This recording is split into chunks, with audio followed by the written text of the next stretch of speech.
Hello, everybody. Thank you for being here, and welcome to the Ocean Studies Senior Research Presentations.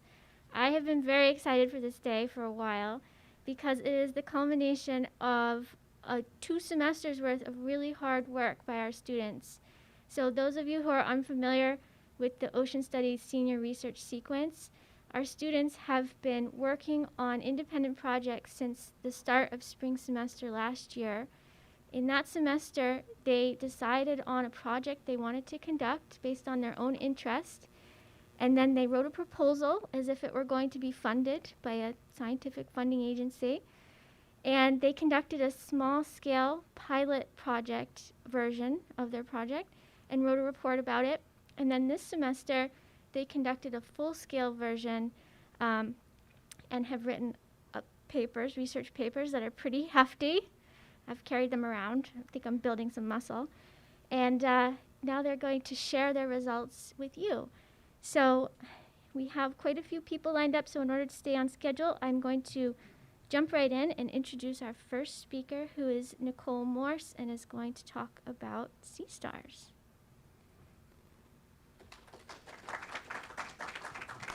Thank you.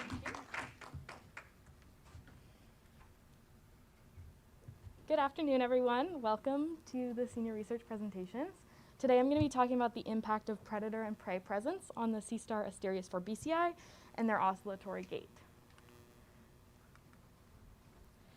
I don't think you plugged it in. I'm on it.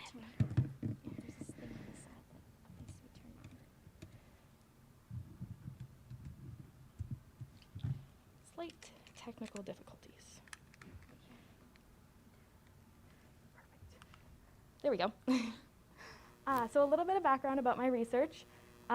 Sea stars are part of the phylum Echinodermata, which are a collection of marine invertebrates that use podia, and also known as tube feet, to move around their environment. So in 1945, Smith et al. Discovered that sea stars don't use a typical brain to move throughout their environment.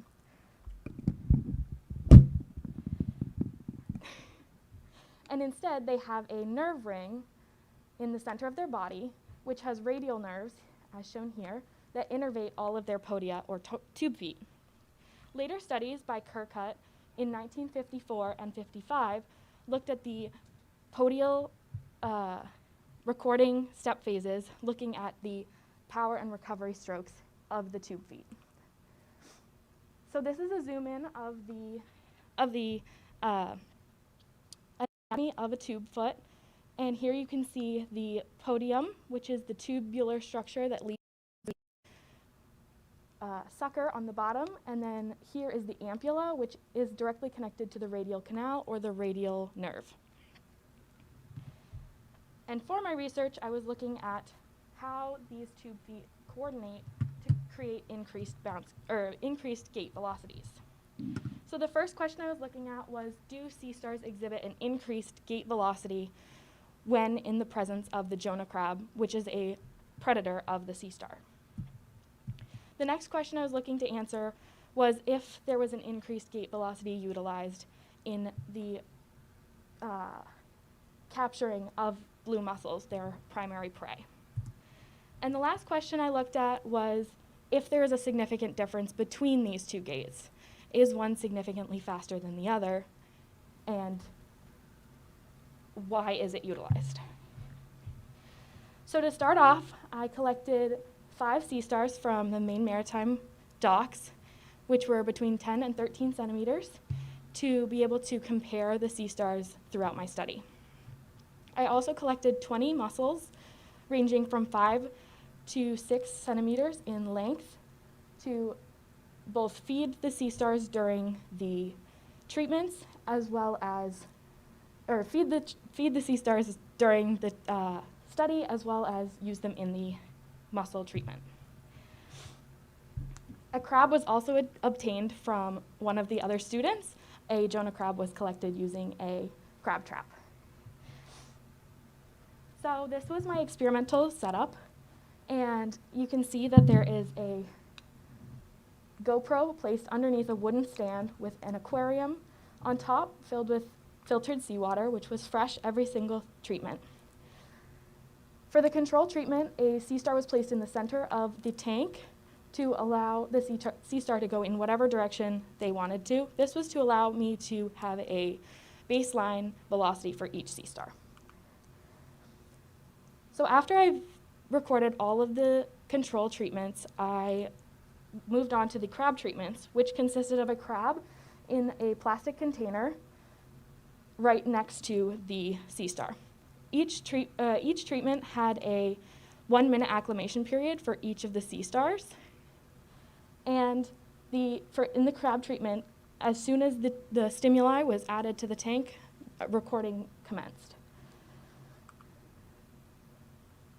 For the mussel treatment, it was completed last, as all of the sea stars needed to be fasted for 5 days to ensure that they were hungry and ready to hunt for an item of prey. And here the setup was the same as all of the other treatments. The mussel was just on the opposite side of the tank.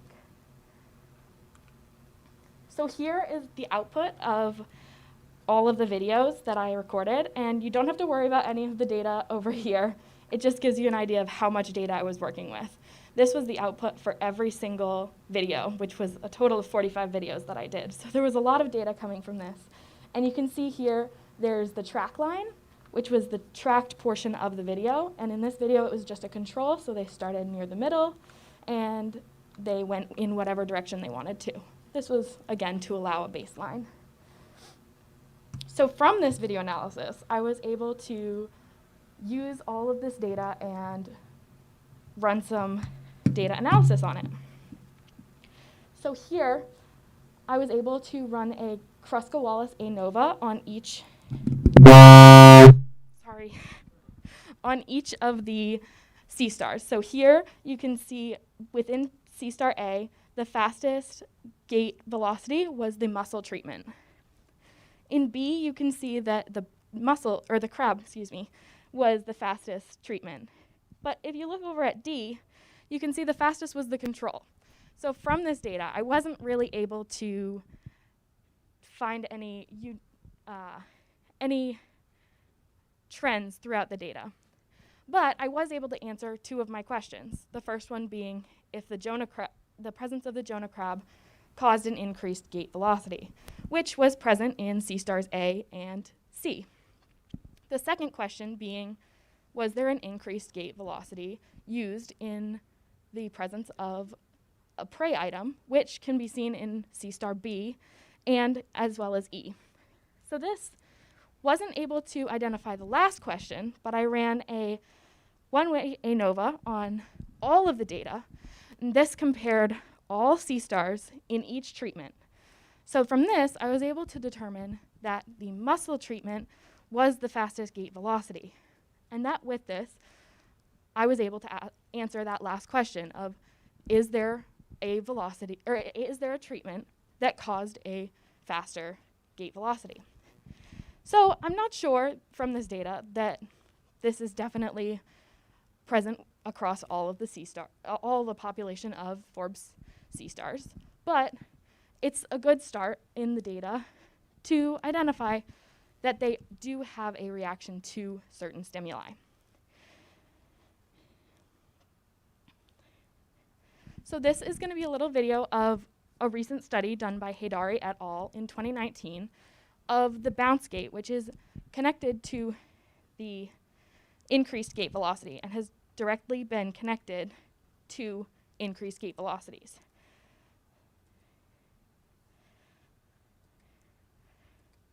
Maybe not.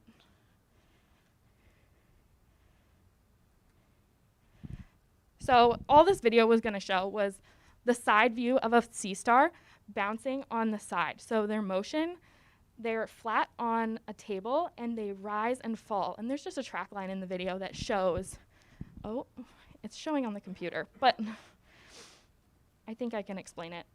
Oh, maybe if it loads. I'll solve all of the technical difficulties this round. So here you can see this little red track line of the sea star bouncing, rising and falling in this coordination of this movement.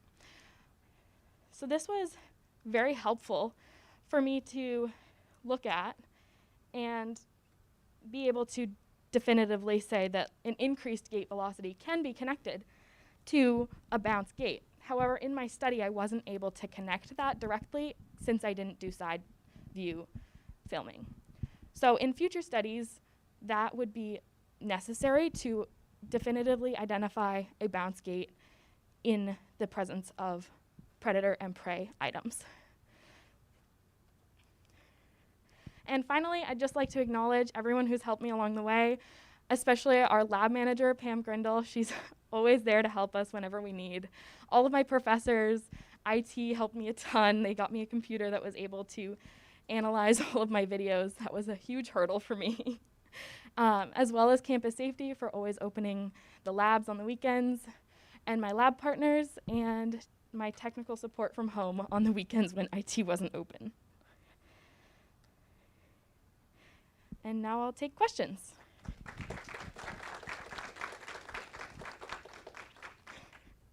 Yes, Bree? So you said for your methods, for the predator, you just have the crab in a Plastic container. and then you let them acclimate to it. So do you think that could maybe affect how they react to it? Yeah, so I actually had, I'll go back to the slide that shows it. I had the crab in a plastic container that had holes in it, and the acclimation period was just for the sea star in the tank. So there wasn't an acclimation period with the crab in it. So it was just an acclimation for the sea star without the crab. And as soon as the crab was added, the video recording started. Yep. Bear? Yeah, that was a great talk. I appreciate it. Thank you. You showed, I think it was mean velocity. Yes. All the different sea stars. And I'm wondering if you had chosen like a peak velocity. Mm-hmm. Do you think that would show something different, or maybe get more separation between the stars? Or? Yeah, that's an interesting question. I hadn't really thought about looking at peak. I was given so much data, and it's instantaneous velocity that was coming out of each. So it wasn't instantaneous. It was frame by frame velocity. So each data point was for a frame. So I think the average was a better representation of the actual moments throughout the study, if that answers your question. Yes, Boucher? Hi. Some of the motion is substrate dependent, and then a follow-up question is, what's the fastest these go? How would this translate into meters per second? Yeah, so that's a really good question. Substrate-wise, there have been studies by Haydari et al. Looking at substrate. They haven't published a paper on in the wild. They did a model of substrate studies, but I wasn't able to look at that since below videos are difficult with dirt in the tank. So that would be an entirely different research project, I think. And for meters per second, it was like 0.002-ish. So this is meters per second in velocity, so 0.02, between 1 and 2. Faster than a people? I don't know, actually, how fast they go. O'Malley?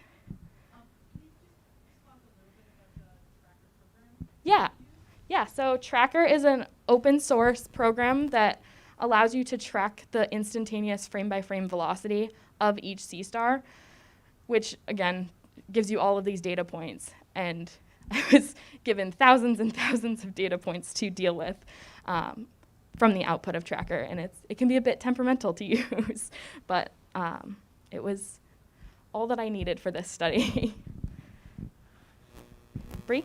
Yeah. So what made you choose to record from underneath rather than So originally I was going to do from below and from the side, but I was in contact with one of my semi-advisors from Bowdoin who I worked with a couple years ago on sea stars, and she had suggested to just do the bottom viewing because I don't have that much time to analyze both videos.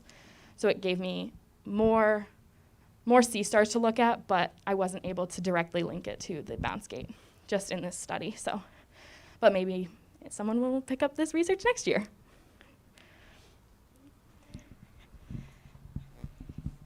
Thanks, Nicole.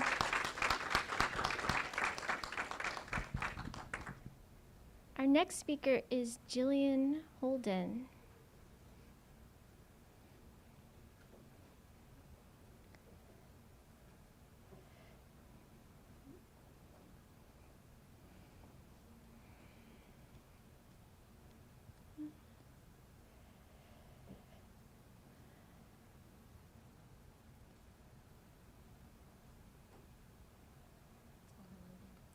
Yeah. Okay. Hopefully there's actually stuff on the slides. Can I put that back, actually? Yeah. I don't know if it's gonna make a noise.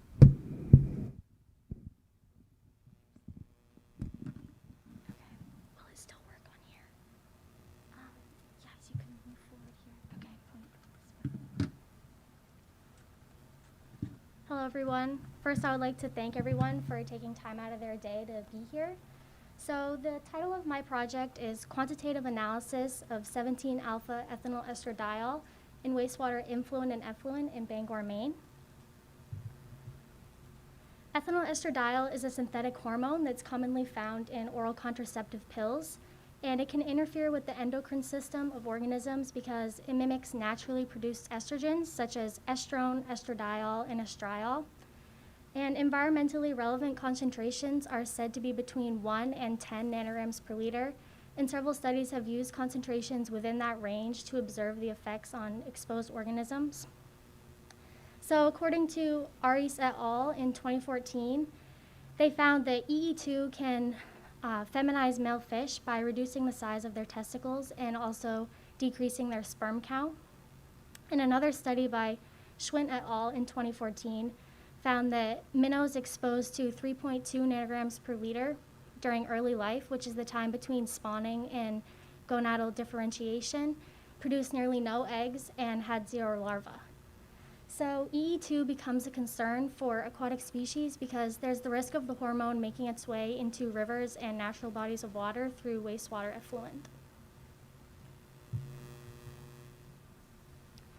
So in my project, the objective of my study was to determine the concentration of EE2 in wastewater influent, which is the untreated water, and also effluent, which is treated water. And I made a comparison of the two to see if there is EE2 leaving the wastewater treatment plant and entering the Penobscot River.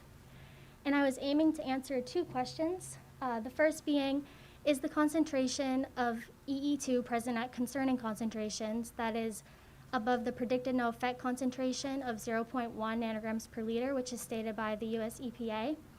And 2, is there a statistically significant higher influent concentration of EE2 compared to effluent? And in order to prepare for a quantitative analysis, my samples had to go through several steps, and these steps included water collection, filtration, solid phase extraction, evaporation, derivatization, and quantitative analysis by gas chromatography mass spectrometry. And I will only talk about each step briefly.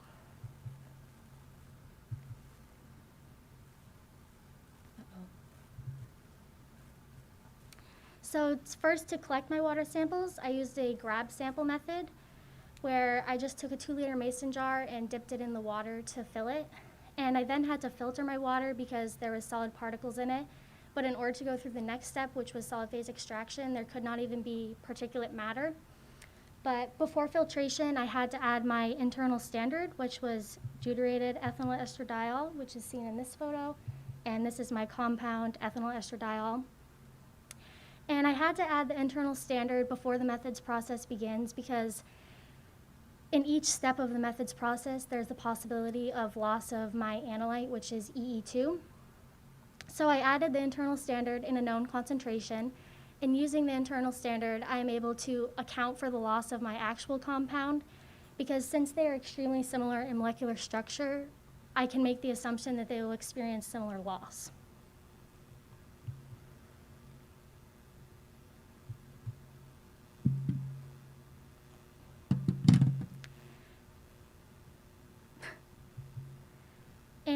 So solid phase extraction uses small cartridges along with a vacuum manifold, which is seen in the left-hand photo. And the vacuum manifold pulls my sample water through, and the EE2 compound binds in the silica packing. So the silica packing can be seen in the left-hand photo. The small cartridges with red tops, the bottom portion where it is white is where the EE2 compound is retained. And I then used a solvent, which was methanol, to wash the compound out of the packing and into a test tube. And I transferred that volume of solvent into a round bottom flask, which can be seen in the far right of the right-hand photo. And the rotary evaporator, which is also that right-hand photo, uses a vacuum along with a hot water bath to evaporate solvent down to small volumes that can be transferred into a 1 to 2 milliliter GC vial. And EE2 is not a volatile compound, but in order to respond in the GCMS, it needs to be. So I had to add 2 derivatizing reagents, and these reagents were pyridine and BSTFA. And all samples and standards had to be derivatized. And following derivatization, they were heated in a hot water bath for 60 minutes at 60 degrees Celsius, and then analyzed in the GCMS. And to test for significance between my data, I used a Mann-Whitney U-test. So I had to make a series of standards that had varying EE2 concentrations. So my highest standard was 500 nanograms per liter, while my lowest standard was 0.5 nanograms per liter. And using the calibration curve, I'm able to determine the concentration of EE2 in my wastewater sample using ratios. So along the y-axis, plotted is the ratio of area under the curve of EE2 to internal standard, while along the x-axis is the ratio of concentration of EE2 to internal standard. And the idea is that even if the compounds experience loss, the ratio will remain the same because they experience loss at the same rate. So that's how the calibration curve and the ratios can be used to quantify the concentration of EE2 in the wastewater samples. So the mean influent concentration of EE2 was 0.076 nanograms per liter, and that was greater than the mean effluent concentration of 0.038 nanograms per liter. But it was found that there was not a significant difference between influent and effluent concentrations of EE2. And in comparison to other literature values of EE2 in wastewater, my values were slightly lower. A study done by the Minnesota Pollution Control Agency found that EE2 was present in treated effluent water at a concentration of 0.7 nanograms per liter. So the discrepancy between the two could be due to a sampling technique. So for a future study, I would recommend to use a composite sampling technique as opposed to a grab sample technique, which is what I implemented, because a composite sample is representative of wastewater characteristics over a period of time, which is usually 24 hours. And this is done by collecting aliquots of water at various time intervals, as opposed to a grab sample method, which is representative of the wastewater characteristics in that specific moment in time. And both influent and effluent concentrations were below the US EPA predicted no effect concentration of 0.1 nanograms per liter, which is also the most widely accepted PNEC value. But after examining several studies, it was found that the PNEC values, there's variability around them. So based on a review by Pereira et al. 2020, the PNEC can be different for various trophic levels. So for example, it can be 0.01 nanograms per liter for fish. And although the concentrations were below the EPA standard, when I took into consideration my standard error, the influent concentration actually fell within the US EPA predicted no effect concentration value.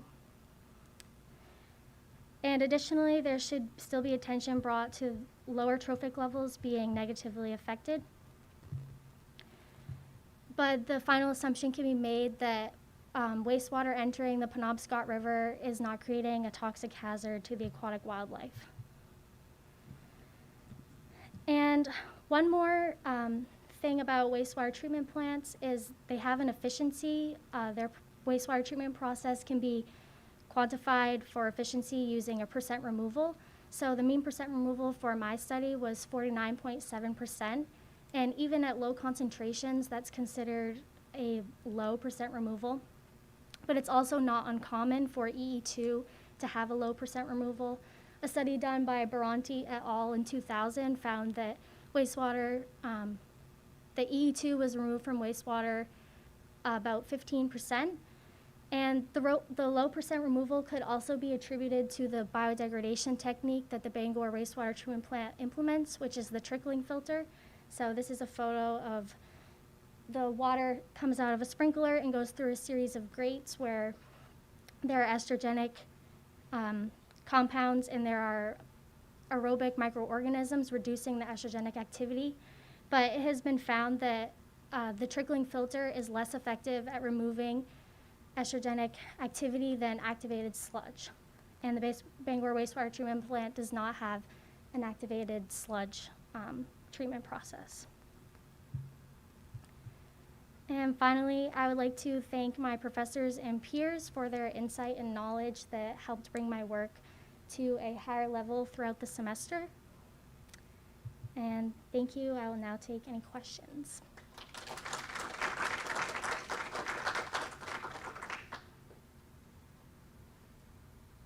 What role do you think that demographics play in this? You've listed that your influence, your incoming waters were lower than what is the national average, or what you found in particular?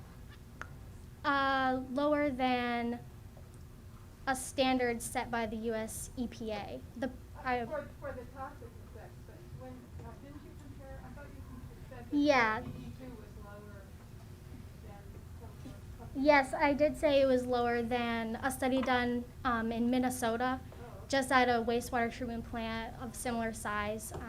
It was found to be lower for the effluent concentration. Well, what do you think? Yeah, I think this is the oldest state in the nation. How did that, in terms of demographics, how did that play into your results? Well, I think that bigger communities would definitely have a higher chance of the compound being present at concerning concentrations. And the Bangor wastewater treatment plant is a lot smaller in comparison to a lot of other studies that I've looked at, so that could be a reason for the discrepancy between the two.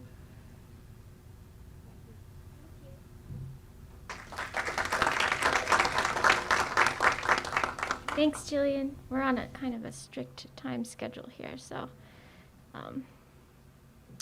our next speaker is Ellie Jellerson.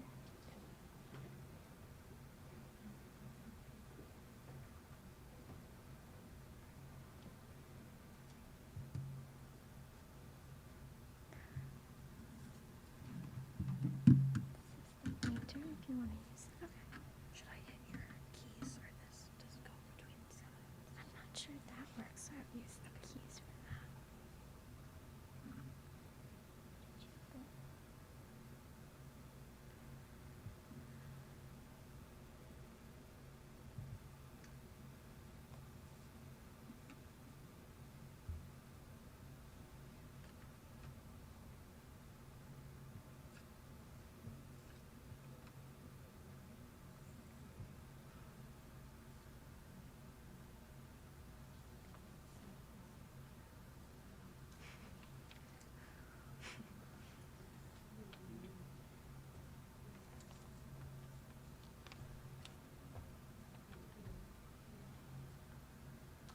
All right, thank you guys for coming today. And my senior research project was on characterizing dissolved organic matter in Penobscot Bay, Maine, in relation to weather events.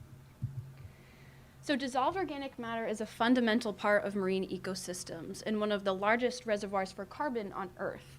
Dissolved organic matter can be delivered to marine environments through terrestrial degradation products, but also be created by phytoplankton and microbial communities, and ultimately also fuel growth from both of those. This makes understanding dissolved organic matter dynamics and composition really important for understanding overall ecosystem health and functioning because it fuels growth in those upper trophic levels. portions of the dissolved organic matter pool have been shown to persist in estuarine environments following storm events. So dissolved organic matter can hold many different subclasses of materials, which include dissolved organic carbon, humic materials, fulvic acids, dissolved organic nitrogen and phosphorus for some examples, which you can see on this figure on the left. Asmala et al. In 2021 showed that when storm events occur, these large pulses of dissolved organic carbon enter these environments and then slowly persist for 55 days until they're slowly diluted, kind of like you see on this figure on the right. This inspired me to think about our own local environment and wonder if this same thing that's going on after weather events could be observed in Penobscot Bay. With climate change, storm intensity and frequency is expected to increase. So understanding how dissolved organic matter is changing in response to discrete weather events currently will give us a lot better idea of how it's going to change under future climate change conditions. The objectives of my study were to identify which dissolved organic matter components were present in Penobscot Bay, Maine, and 2, to begin to understand their fluctuation in response to weather conditions such as rain or drought, and also river discharge from the Penobscot River.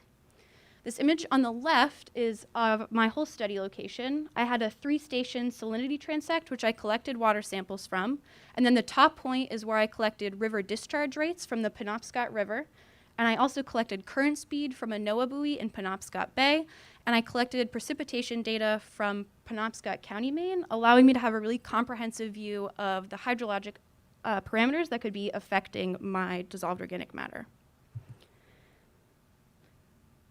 My samples were collected over a 5-week study period on 4 separate cruises.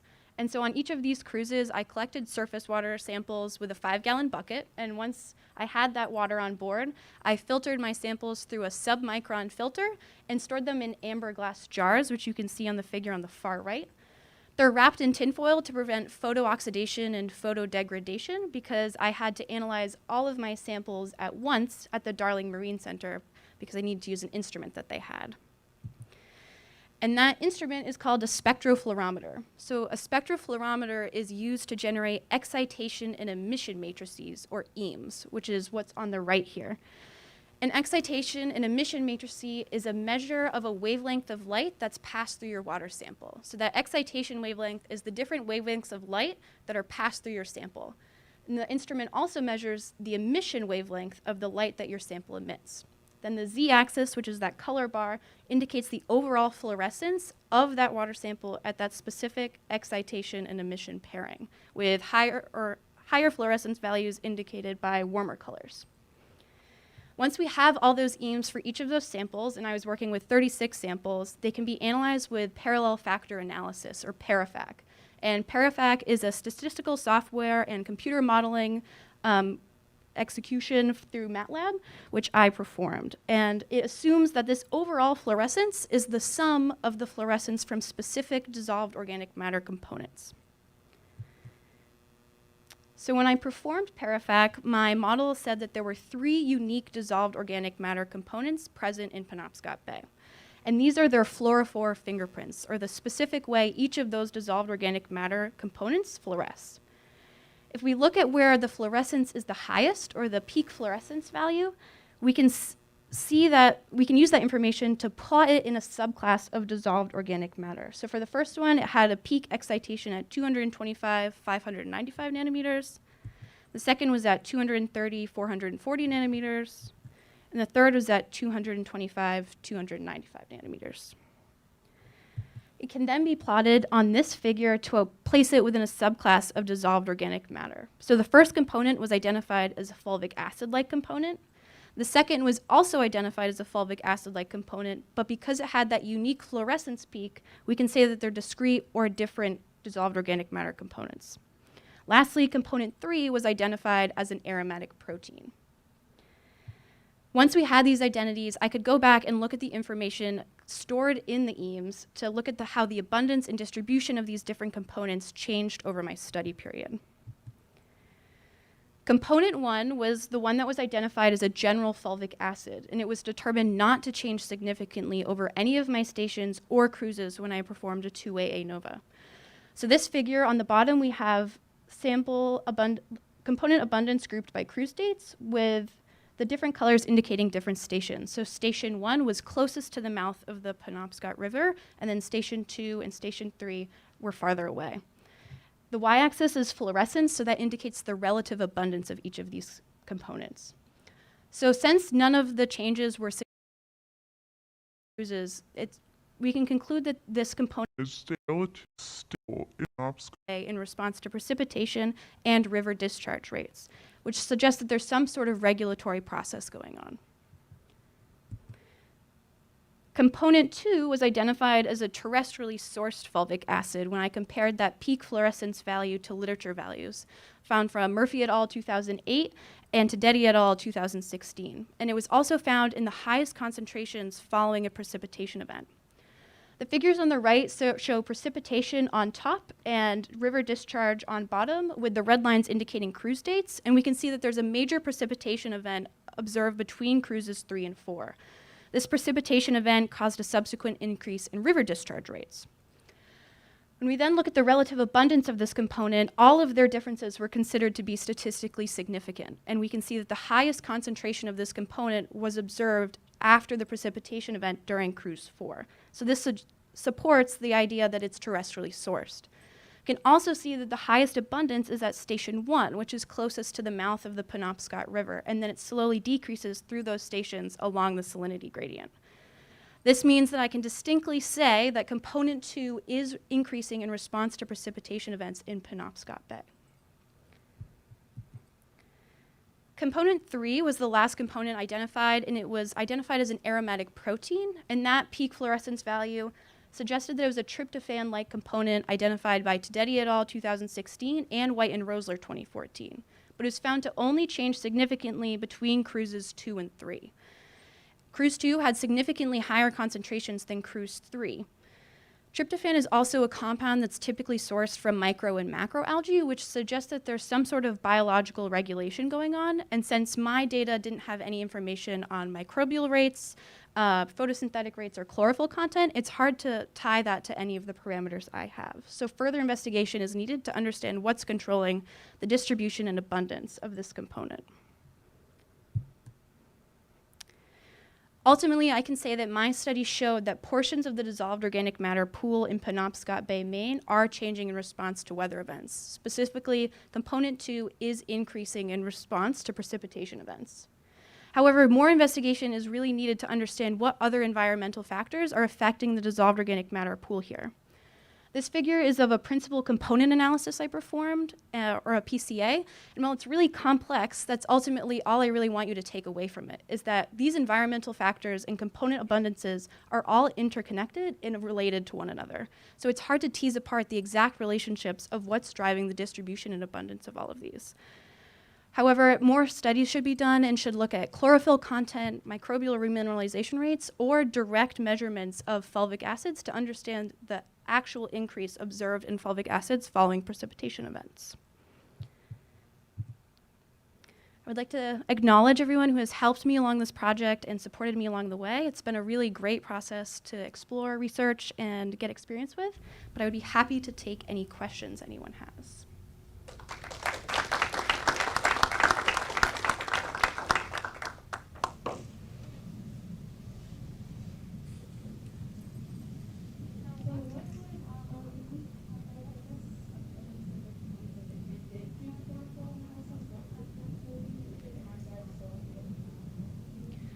So if I supplemented any of my data with chlorophyll content, we could kind of see if chlorophyll increases in line with any of the other components. So component 1 could be increasing in line with chlorophyll, and that could suggest that it's a byproduct of photosynthesis.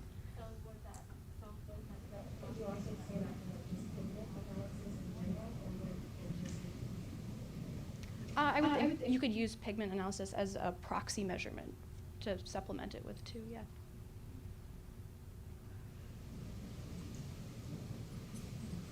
This is a really simple question, but what is fulvic acid? Is it a byproduct of another organic molecule? They're similar to humics, so it's a degradation product. It's just a humic with essentially a lower molecular weight. And do they generally have a terrestrial origin? or some of them also, marine? They're typically sourced terrestrially or from marine sediments, actually. Okay, thank you. Yeah. So, you mentioned that storms may be increasing in the future, and you showed that this component would increase in Penobscot Bay in relation to that. So, what kind of ecological impact do you expect from that change? It could affect photosynthesis rates, and ultimately I think it'd be really important when you're factoring in carbon budgets for this area, and also mineralization rates. Could affect general water quality, and especially where fisheries are so important in this area, I would think understanding what's being created to feed those organisms we want to economically profit off of would be really important.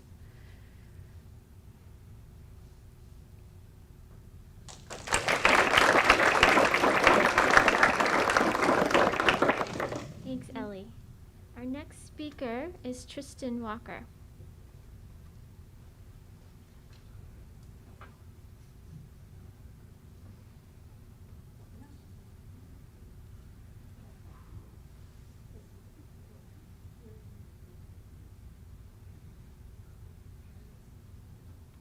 Winter?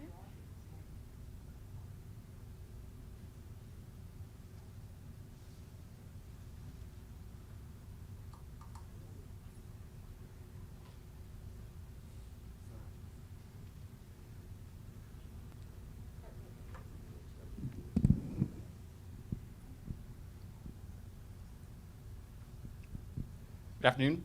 My name is Tristan Walker, and I'm going to be speaking about my research analyzing the effectiveness of the oily water separator on the training ship, the state of Maine, at removing polycyclic aromatic hydrocarbons from bilgewater effluent. According to the United Nations Conference on Trade and Development in 2020, over 80% of all goods transported around the world were transported via the shipping industry. This is a figure from that conference, which shows percentages of goods onloaded and offloaded. And as you can see, over 22% of all goods loaded were loaded in the Americas, something that's very relevant to Maine Maritime Academy and future mariners. Bilgewater is a product of routine shipboard operations. This figure shows a few sources of bilgewater on ships. As you can see, things like drains and leaks, tank overflows, water from an overflow tank, spills of oil, and things like that all flow to the bottom of the ship called the bilges. They fill a couple compartments which are called the bilge wells, which you can see here. And when the bilge wells are full, to make more space, this water is discharged overboard. Before discharge, it's processed by an instrument called an oily water separator, or an OWS, which basically removes the oil from the water before discharge so that it is safe for the environment. The reality of this is that oil is still dumped overboard, and pollution is basically legalized in small amounts. According to the International Convention for the Prevention of Pollution from Ships, or MARPOL, water that is discharged overboard after treatment by an OWS has to be below 15 parts per million. According to Abdel Shefi and Mansour in 2016, oil can also contain a couple other pollutants. So while the oily water separator is utilized to remove oil and particulates, utilizing things like centrifugation or filtration, some other pollutants may dissolve out of the oils and into the bilge water. This is a system drawing of the oily water separator system on board the training ship. So water is drawn from the port and starboard bilge pockets up into a bilge holding tank, and then bilge water is pushed through a strainer into the OWS, and then this small circle, the oil content monitor, measures the fluorescence of the of the bilge water. Because oil is fluorescent, it can tell if the water is clean or below that parts per million. If it's clean enough, it is dumped overboard, it is discharged, and if it is not, it is returned to the bilge holding tank where it is then put through the entire system again. Oils on board ships can contain lots of other pollutants. The one that I was interested in is a micropollutant called polycyclic aromatic hydrocarbons, or PAHs. This table here lists the 16 EPA-regulated PAHs. These are known toxic, mutagenic, and carcinogenic pollutants. They're also persistent, which means that they don't break down over time. They just continue to build up in sediments as well as being transported up the food chain. These 16 are monitored in things like drinking water, creation of water for other means like other sources. They're monitored in drinking water regulations in states, but they're not monitored when dumped overboard from ships. I was interested if the quantity of PAHs could be tested by extracting the PAHs from the Bilgewater sample and comparing them to a known standard, such as that EPA regulation. So my two research questions were, can the OWS system remove PAHs from Bilgewater effluent? And if it does, is the concentration of the PAHs below that EPA standard? To do this, I selected 3 of the 16 PAHs, phenanthrene, pyrene, and benzoapyrene, to analyze for my study. The reason I chose 3 is because of the 16, they range from light molecular weight to heavy molecular weight, and these different weighted PAHs act differently.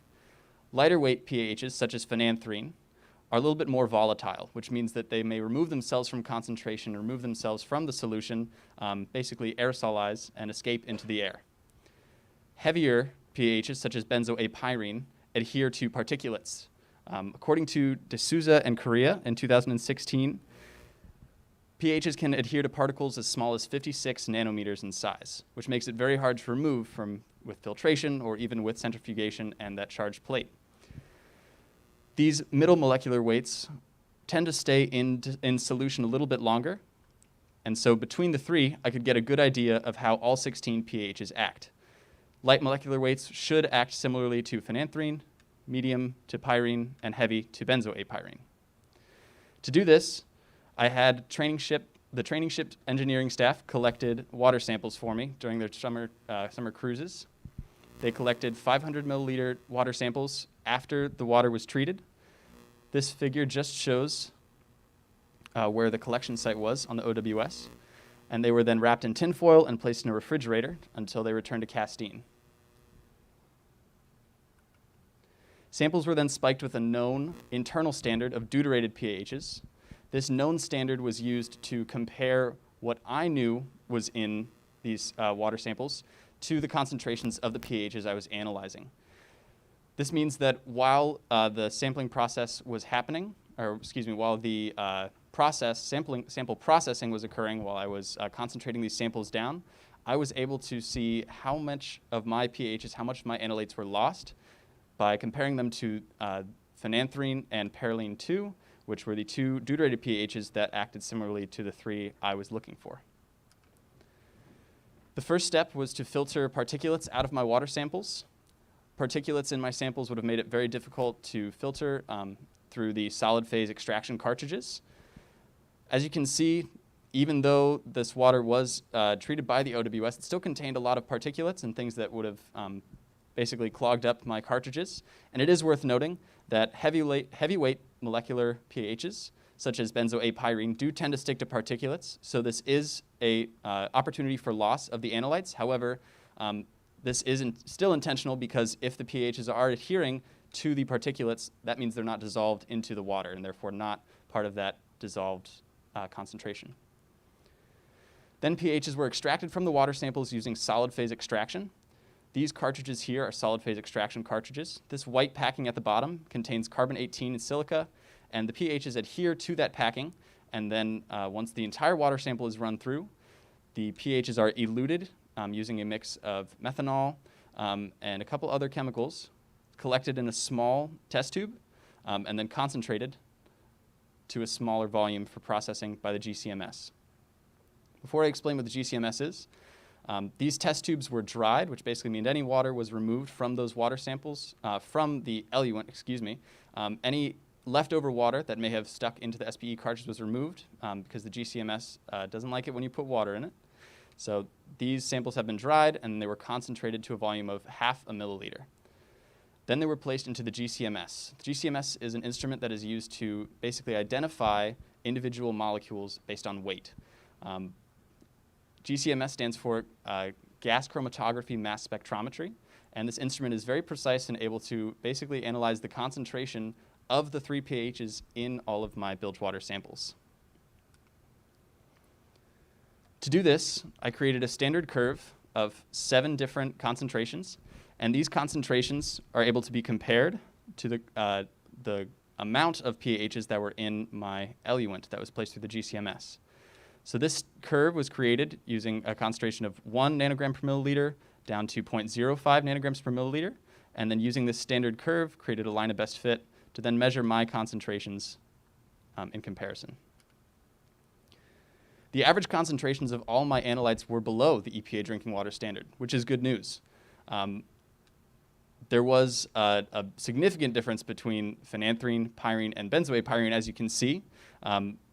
Pyrene being that middle molecular weight, which is expected to stay in solution, being the most, phenanthrene and benzoate pyrene being in very, very small quantities. As you can see, that 0.2 nanogram per milliliter concentration is 1 order of magnitude higher than my concentrations, which were all about 0.005 for pyrene. The average of each of these pHs was also below the World Health Organization standard, which is 0.05 nanograms per milliliter, again, by at least 1 order of magnitude.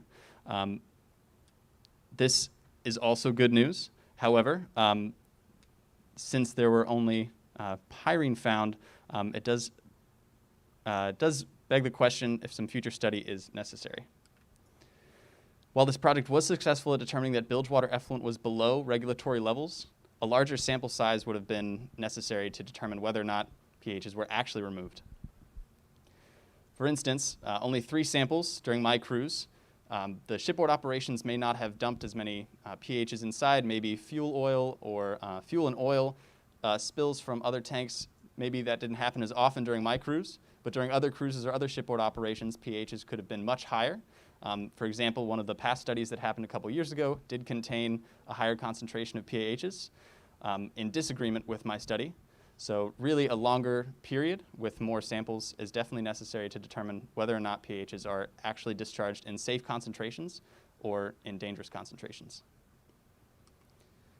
Finally, I'd like to take a moment to thank my advisors, Professor Friedman and Professor Verdi, my classmates, Pam Grindle, Dr. Perkins for loaning me his vacuum manifold, as well as all these other people listed here for their advice, guidance, and help. And at this time, I'll take any questions.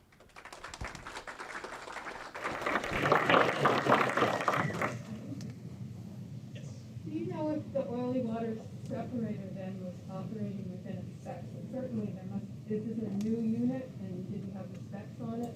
Tell us a little more. Yes, so Professor Boucher asked if the OWS was operating in its specs, basically if it was a new OWS. So this is not a new OWS. This has been on the ship for a while, I believe. I don't know the time period of how long it's been on there. However, I do know it is operating properly. The Coast Guard does inspect to make sure that the OWS is properly functioning, and the TSOM did pass that inspection.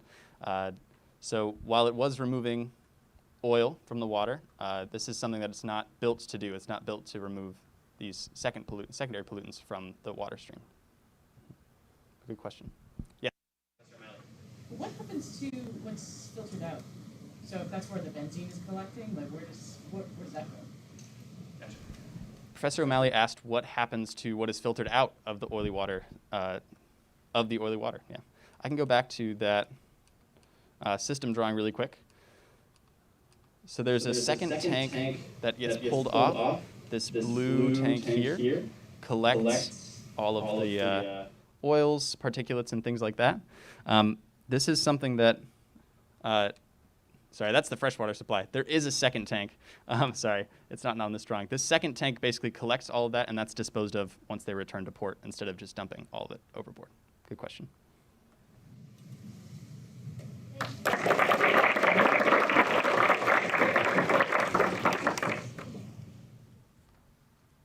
Thank you, Tristan. Our next speaker is Caitlin Rennie.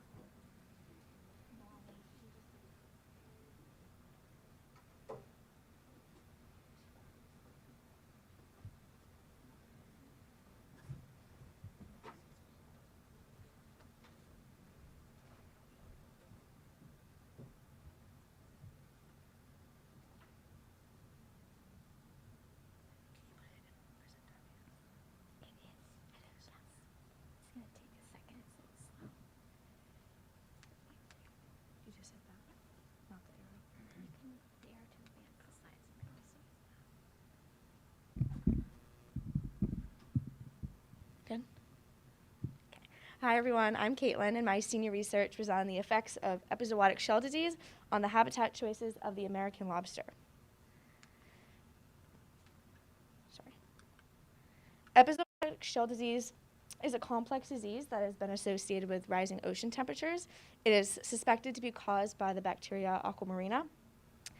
Every year since 2003, the Maine Department of Marine Resources has been sending out their lobster sampling team onto commercial lobster boats to sample how many lobsters are coming up in traps with shell disease. So anytime a trap comes up, they basically mark down how many lobsters have been coming up with shell disease. And since 2003, the prevalence of epizootic shell disease in the Gulf of Maine has been increasing.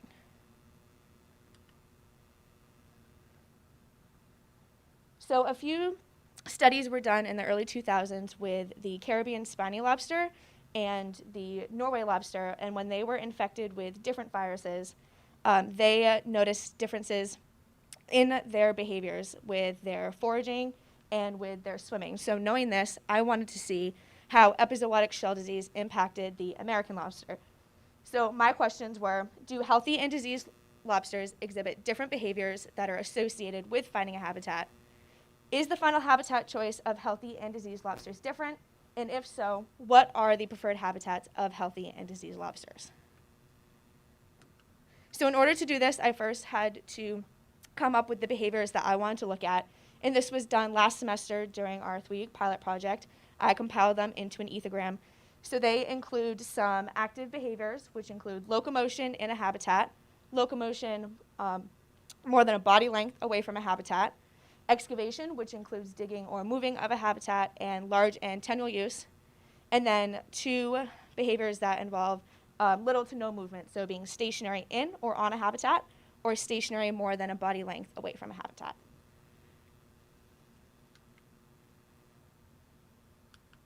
Oops, it's delayed. So the first thing that I would do when a lobster was brought into the lab that had shell disease, I would determine the severity of the shell disease on each lobster using an index. So there are 3 different categories. The first being less than 10% coverage, 11 to 50% coverage, or greater than 50% coverage. This lobster here, you can see it's kind of dark, but has very severe shell disease. You can kind of see like these, go up, these orange spots here. And it almost looks like kind of shiny. It's very visible to the naked eye. It actually looks like the lobster is almost rusting, and you can feel it. It's very rough. You can see it up here too, this orange and this white. And something very interesting was that a couple of my lobsters that had shell disease that came in also had barnacles. So lobsters that exhibit very severe shell disease usually have hard shells. And I can tell usually just by feeling it, but then also again, with the lobsters that had barnacles. Lobsters have the ability to rid their shells of the disease when they molt. The longer period of time that a lobster goes between its molting periods, the greater chance the disease has of getting deeper into its shell. So this lobster, a large lobster, has much more time between molts every year. That is why its disease is much worse than lobsters that would are freshly molted, have a fresh shell. So this was my lab setup. The first thing I would do was I had my lobsters. They would live over here in sea tables just like that. I would pick one up and I would put it into this acclimation box. I would then leave the room for 10 minutes so the lobster had some time to acclimate to that water, and also with nothing around, because when I would move that lobster to that box, they were showing defensive behaviors, and those were not the behaviors I was looking at in this study. I would then come back and I would crouch below this table and go up to this laptop. I would crouch below the table again so the lobster did not know I was there. This laptop is attached to 2 cameras situated above the table looking down, and I would start the recordings on this laptop. I would then pull this rock off of this blue line, which would then pull the acclimation box up, and the lobster would have free range over the table for 30 minutes. Each lobster was involved in 3 30-minute trials, and you can see here in the corners there's some algae over here, the rock, sand, and pebble, which were my 4 habitat choices, and the lobster had free range for 30 minutes in all of those habitats. In between each lobster's trial, the habitats were randomly moved.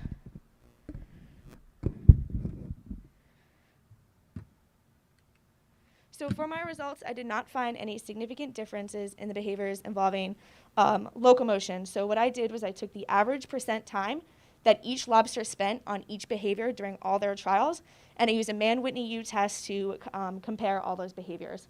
So for the two behaviors involving locomotion between healthy and diseased lobsters, I did not notice any significant differences. The same also for the two behaviors that involve being still on a habitat or still greater than a body length away from a habitat. There was also no significant difference in the number of times each habitat was chosen by healthy and diseased lobsters. My results, though, do correlate with studies that were done in the early 80s and late 90s. One study said that seaweed was the top choice for the American lobster, which I do see here. And then another study said that rock-like habitats were the top choice because they are low and dark. And the rock habitat that I did build was made of multiple rocks.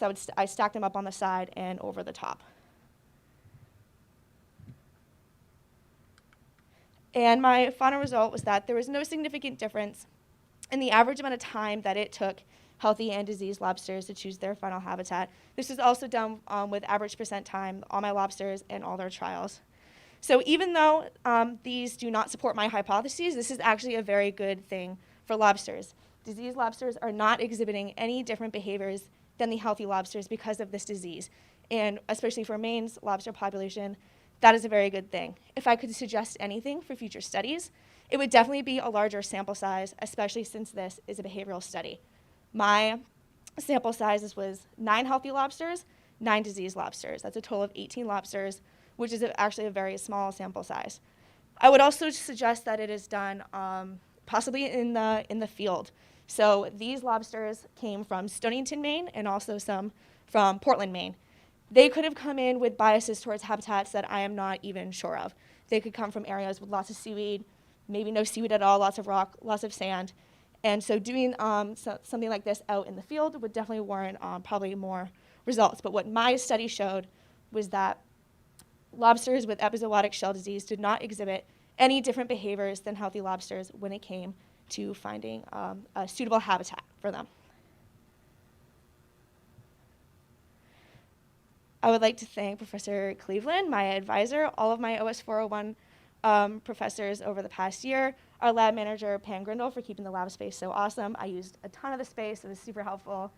Where I got my lobsters, the Stonington Lobster Co-op, and a good friend, Nick Bowden, down in Portland, and all of my peers for checking over my papers last minute before it was time to be turned in. And that was it. I'll take questions.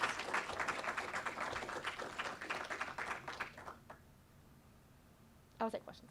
Great. So when you chose habitats, like how did you go about taking a habitat? Yeah, so the 4 habitat choices were sand, pebble, algae, and rock, and basically multiple studies that I had read that was consistent. That was I think there was 3 different ones that used the same ones. Oh, sorry. You can go again. Go again. So do you think like natural preference for any of those habitats that are like I think come into play at all? I think they definitely do have natural preferences. It's very hard to tell, though. There's definitely creating habitats in a lab. There's no way to tell how accurate I'm creating them, and also it depends on the time of year. During the wintertime, lobsters are usually found about 50 miles offshore, and there's obviously going to be different substrates down at the bottom of the ocean than there would be when they're closer to shore in the summertime.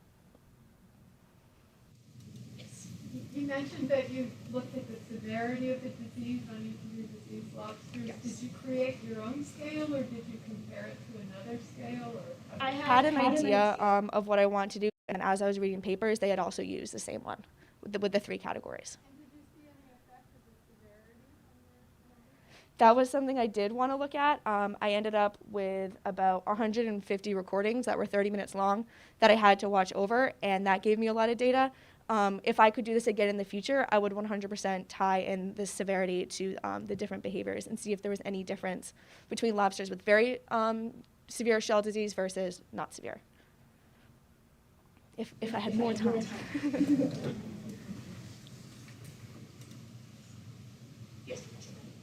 Yeah, great talk. Okay, thanks. I'm curious, so some of your results showed that they weren't statistically significant differences, and not to get either one of us in trouble with any statisticians in the room. But do you have a sense that if there is a difference, even if it wasn't statistically significant, maybe you didn't have the power? Yeah, the trends definitely still there. So, the diseased lobsters clearly spent less time moving than the healthy ones did. That's obviously, I can only say that's a trend that I observed, that possibly with a larger sample size would give me that range that there possibly could be a difference. So definitely, yeah. And then same thing with the time spent, the lobsters still. And that was part of my hypothesis, was that this disease is somehow possibly going to change their physiology and then affect the amount of movement they have, the energy level possibly. Yes. Thank you. Do you know if the disease impacts the commercial value of lobster? So it kind of does. It's more of a visual thing. Unless the disease has gone all the way through their endocuticle and their cuticle, it won't affect their meat. If usually, though, commercial lobstermen will send the lobster to be canned meat. They won't sell it right off their dock to people, because even though there's nothing wrong with the meat, people are most likely going to be like, oh, there's something wrong with this lobster. I don't want to buy that. And people come to Maine for the gorgeous lobster. So, thanks.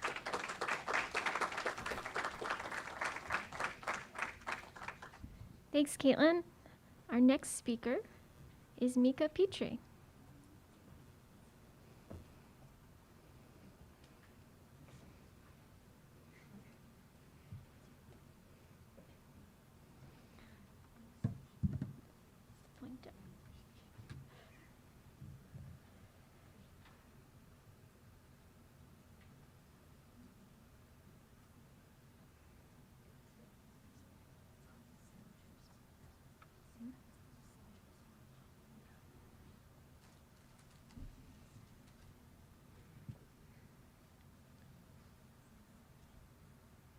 Good afternoon, everyone. My name is Michaela Petrie, and my study was conducted on the selective feeding of Mytilus etilis when presented with varying amounts of microplastics.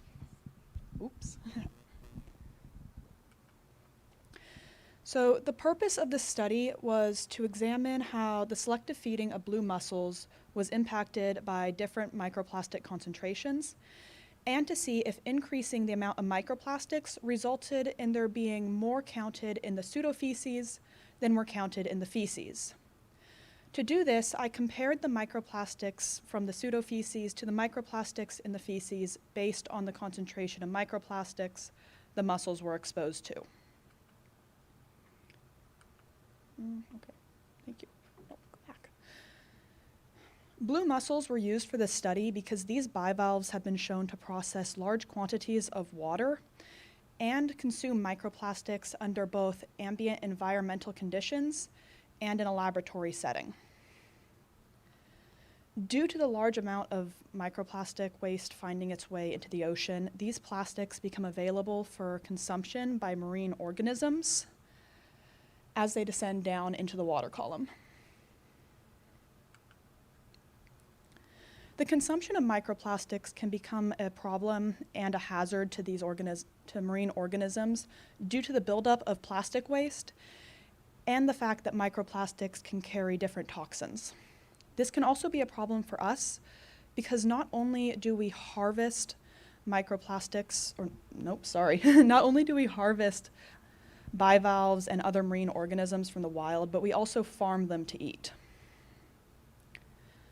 Some bivalves, such as mussels and oysters, have been shown to feed selectively on different particles, primarily inorganic particles which will be rejected in pseudofeces, or organic particles which they consume and are then passed through as feces. This study posed two questions. First, how does the abundance of microplastics in pseudofeces and feces change with increased amounts of microplastics? And second, are there differences in the number of microplastics between the different concentrations in just the pseudofeces or in just the feces? To start this study, I collected 30 mussels from the MMA docks. These mussels were split up into 6 groups of 5.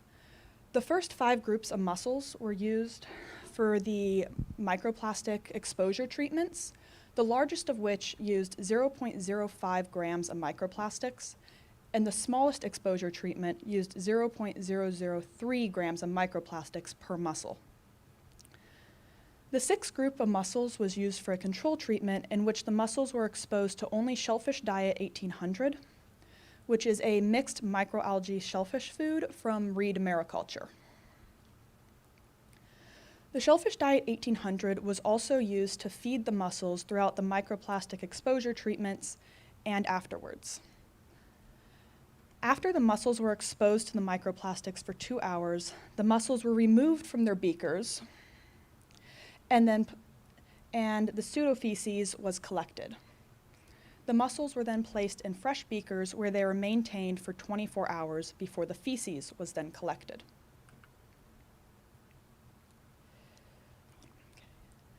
In order to break down the organics holding the microplastics, a digestion protocol from Ward et al. Was used. To start this protocol, the samples were washed in deionized water to remove extra salts, and then 2 milliliters of sodium hydroxide was added to each sample in order to break down the pseudofeces and the feces. After digesting the samples, the chemical sodium hydroxide was diluted with 2 milliliters of deionized water, bringing the total volume of each sample up to 4 milliliters. Each sample was then broken up into single milliliters, which were run through gridded filtration paper to collect the microplastics before they could be counted. The data was analyzed using SPSS, and 3 separate statistical tests were conducted. The first was a Wilcoxon-signed rank test, which compared the average microplastics found in the pseudofeces to the average microplastics found in the feces for each of the exposure treatments. Next, a Kruskal-Wallis Anova was used to compare the average microplastics found just in the feces for each of the treatments, and then a separate Kruskal-Wallis Anova was used to compare the microplastics found just in the feces for each of the treatments. The data from the first test showed that there was only a significant difference found in the 2 lowest microplastic exposure treatments. As you can see here, there's significantly less microplastics in the pseudofeces than in the feces. In contrast, the 3 largest exposure treatments had no significant difference between the amount of microplastics found in the pseudofeces versus the feces. The second 2 tests showed that there was no significant difference between the microplastics for any of the feces samples, which are the dark bars here, but for the pseudofeces, there were significantly less microplastics found in the 2 lowest treatments when compared to the 2 highest treatments. These two graphs show that at a lower microplastic concentration, the mussels are less likely to register the presence of microplastics and therefore won't reject them as they should in organic particles.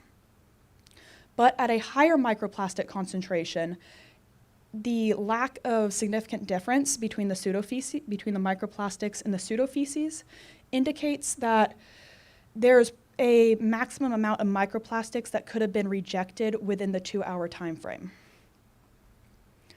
As for the feces, it's clear that there was only so many microplastics that the mussels could ingest under the 2-hour time frame. And that's why there's no significant difference between any of these treatments, no matter the size of the exposure. When comparing my study to other studies, such as Woods et al. And Wards et al., both of these studies used microfibers when exposing their bivalves to microplastics. In Ward et al., the microfibers were preferred by both mussels and oysters over the microspheres. This can be seen in the lack of microfibers that were rejected compared to the amount of microfibers that were found in the feces of both the mussels and oysters, while the microspheres there were a lot more of those rejected in the pseudofeces. For future studies, I think it would be important to use smaller concentrations of microplastics, which would better represent the microplastics that could be found in a marine environment compared to what I used, which was possibly a much higher concentration of microplastics than what the mussels could have encountered. I think it would also be important to use mixed types of microplastics. For example, you could mix the microfibers with microfragments and microspheres, as well as to examine the internal organs of the bivalves. For example, looking at what could be contained in the gills and the guts. I would like to thank faculty members, Pamela Grindle, our lab manager, and my professors, Ann Cleveland, Ellen Verdi, Carrie Friedman, and Stephen Baer, as well as campus safety and my lab partners for helping me complete this study. Questions?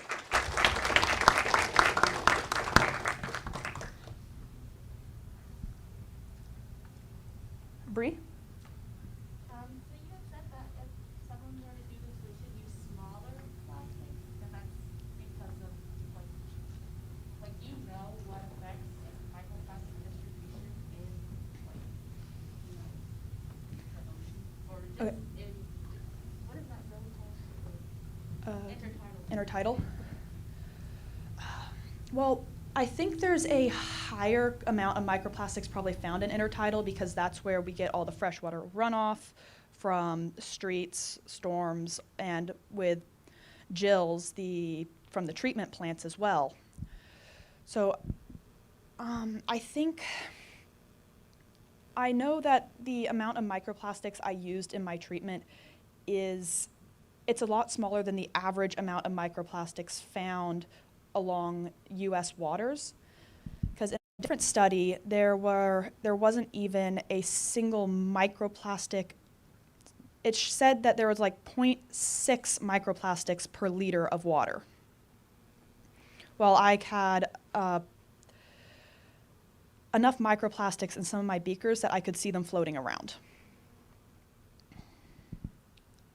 Pam? How do you tell real poo from fake poo? So going back to one of my previous, let's do this. Come on.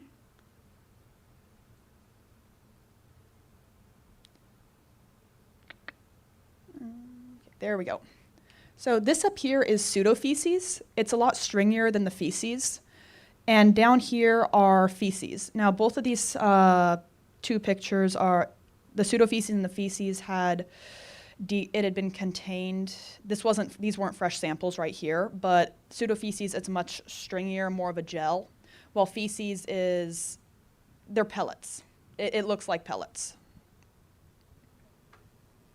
O'Malley? Yeah, did you find anything in the feces, or I guess that you had not put into the mussels? Like did they have any other plastics in them, for example? Well, not in the pseudofeces, but in my feces, I did find blue microplastic fibers, which I kind of think might come from a primary form of clothing that many people here wear.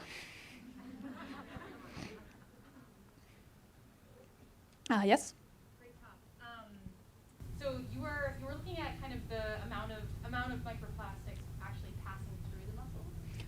Both rejected in pseudofeces and passing through in the feces, yes. Do you have a sense of how much might have been retained in the mussels themselves after the experiment? I didn't actually count the amount of microplastics I provided to the mussels. I used a weight instead, but I also didn't cut open the mussels.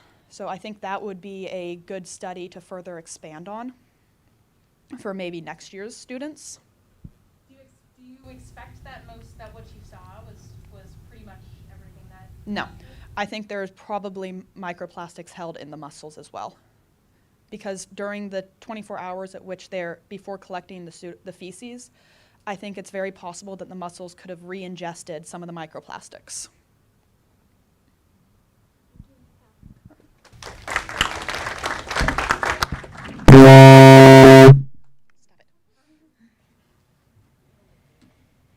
Thanks, Mika.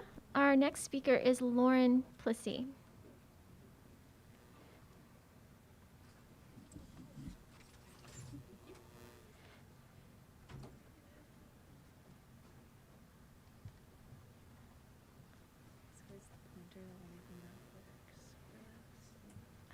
No, you can use the arrows too.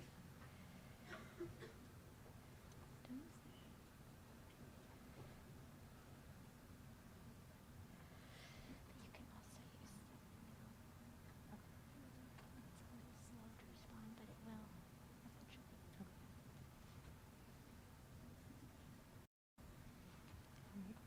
Hi, I'm Lauren Plissy, and my study was evaluating the relationship between salinity and total phenolic concentration of Fucus vesiculosus along the Penobscot River in Maine. Fucus vesiculosus is a common macroalgae or seaweed that's found along the intertidal zone of the rocky coastline of Maine. The intertidal zone is an extreme environment with drastically changing parameters such as temperature, salinity, light exposure, and wave action. And many organisms in this environment depend on macroalgae to survive. But macroalgae produce their own type of chemical that aids in their survival and deterrence against herbivores and biofouling, and these are known as polyphenols. Brown algae produce their own phenolic known as fluorotannins, which is this picture on the right, and that can make up to 20% of the algae's dry weight. And many studies like Berkemeyer et al. And Menkenik et al. Have identified and quantified these phenolics in different types of algae. And then other studies by Van Hees et al. And Lomatier et al. Have looked at environmental and biotic factors that also impact phenolics. And understanding the variability of these chemicals, especially in a dominant alga in the Gulf of Maine with a changing climate with increased frequency and intensity of storm events, is important in understanding their role in ecosystem structure. So the primary goal of my studies were to determine if there was a significant difference among sample sites in total phenolic concentration, and I also determined if there was a significant relationship between salinity and total phenolic concentration of Fucus vesiculosus. So my methods were primarily derived from this Van Hees et al. Paper in 2017. I made a few modifications, mostly increasing the volumes that I used for my extraction and analysis. But I collected 15 samples randomly from these 5 sites marked by stars. And these sites were chosen based on their permission to collect, their accessibility, and their variation in salinity. My least saline site was Bucksport with 18 parts per thousand, and my highest saline site was Fort Madison in Castine with 34 parts per thousand. So once my samples were collected, I froze them at minus 80 degrees Celsius until they were able to be processed. And then, so once I started processing them, I used their apical meristematic tissue and ground that under liquid nitrogen. That's this bottom picture on the left. And then once it was ground in liquid nitrogen, I extracted that powder in 80% methanol for 24 hours in the dark. And that picture all the way over on the right is what my extract looks like. After the 24-hour extraction, I created my fluoroglucinol standards. Fluoroglucinol is a monomer of polyphenols, and so I used known concentrations of fluoroglucinol to create a standard curve that I later compared my extracts to. And so once my standards were created, I added the Folencio-Cal2 reagent, and that binds to my polyphenols through a reduction reaction. That's what this figure on the top shows. And after I added my reagent, I also added sodium carbonate to create an alkaline solution. And my extracts were then diluted with type 1 reagent grade water and heated in a water bath for 30 minutes at 50 degrees Celsius. So these are my extracts that I then read their absorbance at 765 nanometers on the spectrophotometer. And those absorbances are also used in my linear regression equation that was created from my fluoroglucinol standards, and that's used to calculate the phenolic concentration of the fucus. So using a Kruskal-Wallis Anova through SPSS, My study revealed that phenolic concentration of Fucus fasciculosus along the Penobscot River in Maine was highest at Morris Cove and Bucksport. And then Morris Cove had the highest phenolic concentration of 11.37% fluoroglucinol per wet weight, while Fort Madison had the lowest phenolic concentration of 2.85% fluoroglucinol per wet weight. In my second objective, I used a linear regression analysis to determine the total phenolic concentration of Fucus fasciculosus was not correlated with salinity. In contrast, one of the highest concentrations of phenolics was at my lowest salinity value. And one similarity between the two locations with the highest phenolic concentrations was not salinity, but it was actually anthropogenic activity. And these activities include vessel operations at Morris Cove and the paper mill in Bucksport, which release aquatic pollutants. And these pollutants then impact the nutrient availability and heavy metal concentrations for intertidal algae. And metals such as copper are essential micronutrients for marine algae, but at high concentrations it can be toxic. So Conan and Stengel found that increased levels of copper induced oxidative stress, and in turn, antioxidant compounds, which are polyphenols, are produced to combat that. But further investigation into the relationship of metal presence in the water and sediment and also the tissue of algae is warranted for future studies and may produce a possible relationship between metal presence and phenolic concentration. So the results for my second objective, which was determining if there was a significant relationship between total phenolic concentration and salinity, the results were in contrast with results in the literature that I used to create my hypothesis. My study showed that there was no significant correlation between salinity and total phenolic concentration, whereas Van Hees and al.'s paper showed a positive correlation. So as salinity increased, total phenolic concentration also increased in 2 Western Australian species of algae. And so one explanation for these varying results is that they were different species, and also that intertidal algae have a tolerance to a large change in salinity. And Back et al. Looked at this tolerance to salinity in cultured Atlantic Fucus fasciculosus.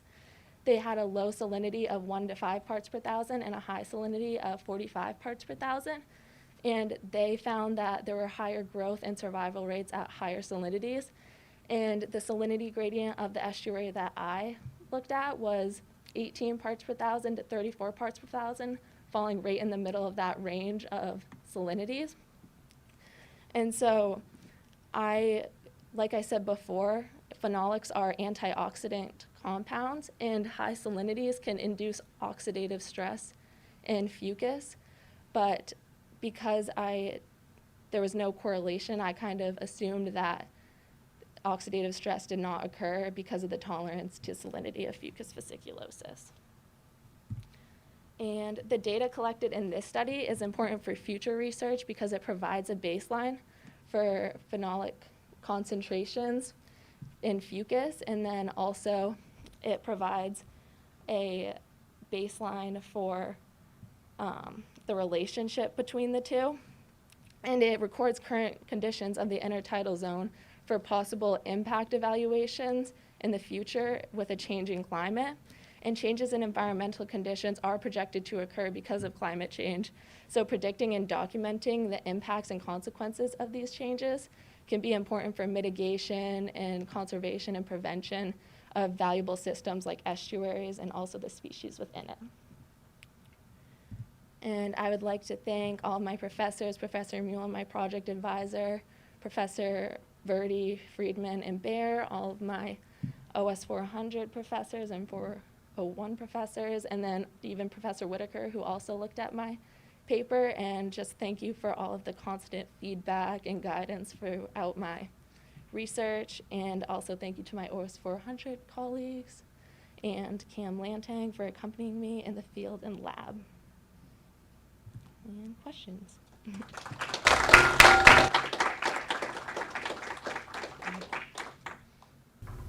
The question about your salinities, was that measured in a tidal pool or something? Because I've never seen anything higher than 31 and a half in a day. I'm just curious how you got 34.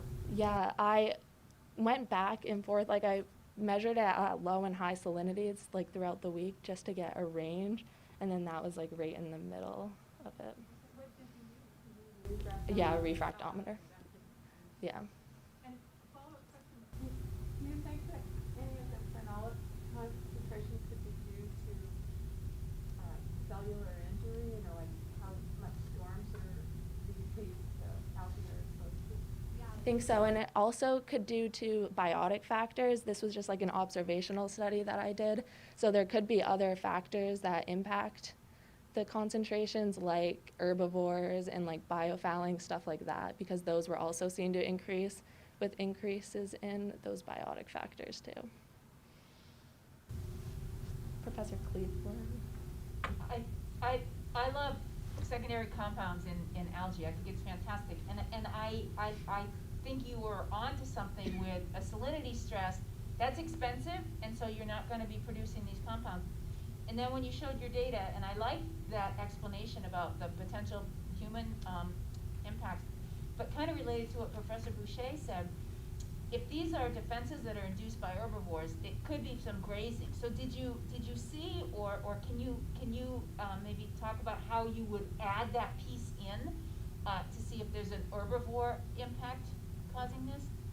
So I also just kind of had like an idea. I just like looked at to see the presence of herbivores. I kind of counted, and even Bucksport and Morris Cove, who had high concentrations of phenolics, had like low, like moderate numbers of herbivores. So I think it might be better to do an experimental study with that, like an herbivore presence for those.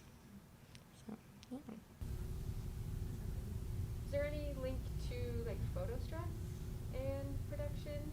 Like, you know, if like sun rays or anything like that might do anything to increase it? I read a paper that showed that UV stress also increased the amount of phenolics within the tissues too. Yeah, could you relate your collection date to that? Like, try to 10 days or? Yeah, I tried looking at that, but I didn't really have any data. I couldn't find any data from those days when I was writing my conclusion. Yeah. Thank you.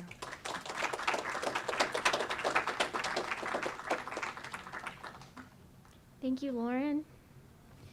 Our next speaker is Alicia Gregoire.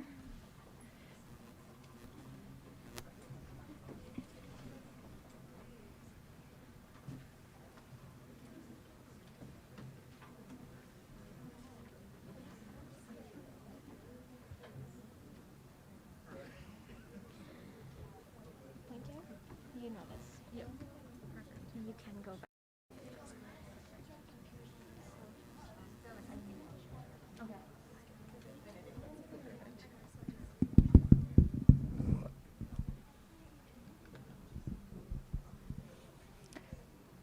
Hello everyone, thank you for coming today. I did my research on characterizing and quantifying trophic transfer and clearance rates of microplastics from the blue mussel to the Jonah crab. So in 2018, Napper and Thompson estimated that about 360 million tons of microplastics were produced, and of that, about 10% of it entered the marine environment. So once these plastics are in the marine environment, they're available for degradation and for organisms to consume. So Von Moos et al. Documented that microplastics, when they're in the water, can be filter fed into mussels, and then once these microplastics are within the mussels, they're available for other organisms to consume and possibly be retained within them. So this is where Farrell and Nelson, Watts et al., and Bernanke et al. all looked at the amount of microplastics that were retained within both green crabs and fiddler crabs after an hour of feeding on these microplastics. So this is where my study comes into play, where I'm looking at Jonah crabs. So I have 3 main objectives for my study. The first is, are microplastics found in the digestive system of crabs post-feeding on food that is laced with microplastics? And then if so, is there a significant difference in the amount of microplastics within the stomach and hepatopancreas of these crabs? And then what is the clearance rate of microplastics within the crabs? So to do this, I started by collecting crabs and mussels from Castine Harbor, and the crabs were resided in the wet table in their own separate containers, while the mussels were used to create 2 separate mussel diets. The first mussel diet had microplastics within it, and then the second one did not. So the crabs were split into 2 separate groups, where there was the control group and the treatment group, and the experimental group. The experimental group had the microplastic laced food, while the control group did not. So these crabs were allowed to consume the food for 1 hour before the food was taken away from them, and then the experimental crabs were rinsed 3 times, as well as the containers they were in, to avoid any possible contamination when I put them back into the same table as the control crabs. And I did this to create a possible environment like it's out in the wild, where there might be microplastics floating around, see if that could have any impact on the control crabs. So at the given sampling periods that they had, the stomach and hepatopancreas were both removed and dissolved in a 30% hydrogen peroxide solution, and they were incubated at 60 degrees Celsius for 24 hours, and then another 24 hours at room temperature. After this, the solutions were filtered using 8-micron filter paper and observed under a dissection microscope, where they were quantified and the types of microplastics that I found were documented. For my data I collected, I ran 2 Kruskal-Wallis Anovas to determine if there's a significant difference in the amount of microplastics over time, and then I ran 2 regression analyses to try and figure out the clearance rate of the microplastics. So this figure shows the average number of microplastics over each time period, where the top panel is the stomach and the bottom panel is the hepatopancreas. The stomach had the highest microplastic quantities at 2 hours, while the hepatopancreas had the highest microplastic quantities at 4 hours. This all agrees with Farrell and Nelson and Watts et al.'s recorded data, where their highest quantities were at the same times, except for Farrell and Nelson, their second time period was 2 hours, having their first time period at 1 hour. So there was a little bit of a time delay between my study and their study. And then between 4 and 24 hours, there's a huge decrease in the amount of microplastics present, where more studies need to be done with more sampling periods to be able to depict a more accurate representation of what's happening. And then there's still microplastics remaining at the 72-hour time period. So by having that, I'm not able to exactly determine when microplastics leave the body. So more sampling needs to be done for that as well. And then, so the highest microplastic concentration within the stomach was 8,700, while in the stomach it was 31 microplastics. So there's a huge difference between the amounts, and it's uncertain where those microplastics went after they left the stomach, whether they happened to go through the hepatopancreas and be excreted within the 4 and 24-hour time period, or if they ended up transferring to a separate part of the body. Farrell and Nelson, in their study, documented microplastics were in the hemolymph, which is a circulating body fluid, and they were increasing up until 24 hours after feeding on the microplastic foods. So another place to study would be investigating that in future studies as well. So with my data I collected, I was able to overlap the best fit function, which ended up being a power function. And with the equation that it provided, I was able to try and determine exactly how many microplastics should be retained within each organ over time. So at 40 hours, it was estimated about 30 microplastics be retained within the stomach and only 3 microplastics within the hepatopancreas. And then if I went further down the time frame, at 110 hours, which is approximately 4.5 days, only 1 microplastic should be remaining within the stomach, and there should be no longer any microplastics within the hepatopancreas. One of my papers I read, Watts et al., they documented that green crabs have a food residence time of 12 hours. So by these crabs having microplastics within them for longer than the 12-hour residence time, this causes the toxic chemicals that could be absorbed onto the microplastics to be leaching into the bodies of these crabs. And this can cause detrimental effects, causing physiological damages, reduced feeding, and increased respiration. And this can all impact the Maine State commercial fishing industry, where our annual crab landing is $1 to $3 million annually. So having crabs that are no longer hungry, they're no longer hungry, so the food in the traps no longer entice them, or they don't even have the energy to crawl into the traps. This can cause a decrease in the amount that's trapped, and it can really impact the Maine State economy.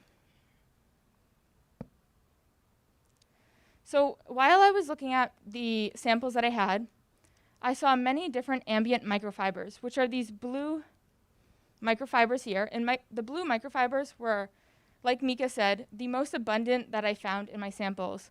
But there was also blue, red, and green microfragmented pieces within as well. So the image on the left shows the stomach of an experimental crab 4 hours after feeding, while the image on the right shows the stomach of a control crab 24 hours after feeding. And in the bottom right-hand corner, there's actually an experimental microplastic.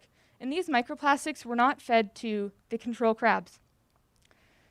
By having these the experimental and the ambient microplastics within the control crab, it can be assumed that when experimental crabs defecated, these microplastics are available within the water column for other crabs to consume, which might be how the control crab ended up ingesting a microplastic.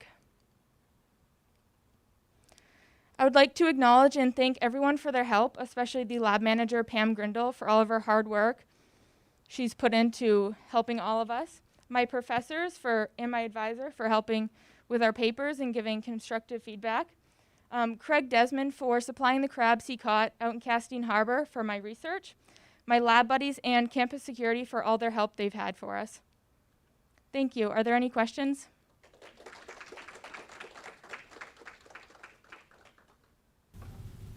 Professor Cleveland? The food that you fed, you didn't feed mussels plastic and then grind them up. You just took mussels and then added plastic to the, looks like crab brownies there? Yeah, so for the food that I fed them, I ended up boiling water. I mixed agar in with that, so it become like a jellified solution.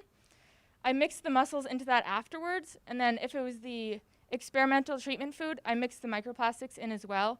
And I let it sit in the fridge for overnight, so it basically became a mussel jello, and that's what I fed them. So I cut up little cubes, and each crab had their own cube that they were allowed to feed on. Where did you get the mussels from? I got the mussels from the Castine docks, or from the MMA dock, sorry. I'm curious if they had the blue in them, or, I mean, it could have been coming in through the seawater table too, but I'm curious if they had the blue, because that's even better evidence than you making crab jello, that it's moving up the trophic. Yeah. Jill?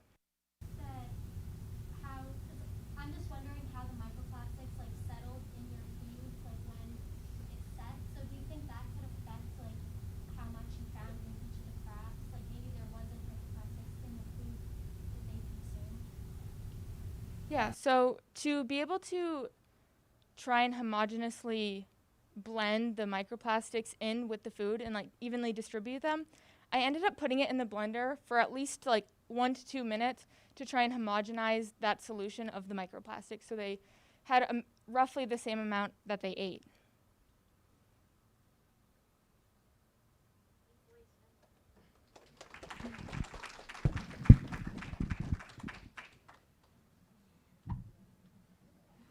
Thank you, Alicia. Our next speaker is Brianna Mays.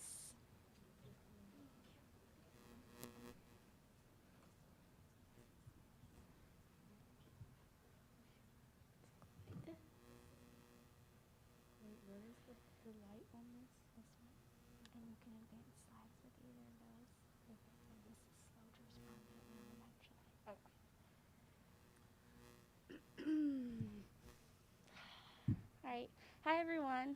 Oh, can you hear me? Hi everyone, I'm Brianna Mays, and this previous semester and the one before, I've been evaluating cellular growth and chlorophyll A for Phaeodactylum trichonortum and Thalassiosira oceanica cells, boron, and cadmium chloride. Now, before I begin, Phaeodactylum trichonortum and Thalassiosira oceanica are diatoms, and diatoms are special. Diatoms are identified by their cell walls made of silica, which kind of ties into this next slide I'm going to show you to identify the importance between nutrient availability and primary production in our oceans. So what I have up here is iron limitation and an iron limitation map across the globe and diatom abundance measured by silica to nitrogen ratio, and then primary production attributed to diatoms based on iron limitation. And so what you see here is that where you have low iron, you also can contribute that to low diatom abundance, which also attributes to low primary production. And this is a good example onto how nutrient availability can influence primary production in our oceans. Now I want to go in a bit about the importance of nutrients and what makes a nutrient a nutrient. So on the top half here, I have your major essential nutrients, such as nitrogen, phosphorus, and silica. And those are major in that they make up a large portion of cellular biomass. And then down here, I have nutrients such as zinc and copper, which are considered trace elements, and they're actually needed in smaller quantities compared to your major trace elements. Now what I have here in the middle is actually cadmium. And the special thing about cadmium is it's actually not considered an essential nutrient to facilitate diatom or to facilitate phytoplankton function or growth in cells. But it has a profile that mimics that of a nutrient. So as you can see here, this vertical distribution of nutrients is common for any element that is identified as a nutrient for phytoplankton biological functions. But cadmium is actually considered a primary pollutant, and it's on the EPA's watch list, but its vertical distribution mimics that of a nutrient. And so that's kind of like the basis of my study. Cadmium utilization is actually attributed to diatoms. So that vertical profile you see is attributed to diatoms in that they're the only species that has been recorded to use cadmium to facilitate growth. So in a study done by Lane back in 2000, Thalassiosira flogi was one of the first diatoms that were identified to be able to utilize cadmium for their own growth. So these colors are actually kind of hard to see, but when you look here, this is actually the cadmium treatment, and this was done in a zinc limitation study and also carbon dioxide limitations. But the main thing to just pay attention to is that in terms of these cell growth or these cell growth curves, these cadmium, the treatments that were exposed to cadmium grew a lot better than, say, these treatments that were exposed to zinc. And again, zinc is actually an essential nutrient for phytoplankton growth, but it's not considered the same for cadmium. And then over here, you can look at growth rates of different cultures done in that same experiment, where these treatments in the middle are actually cadmium treatments, and this one here is a zinc control, and that's another zinc control.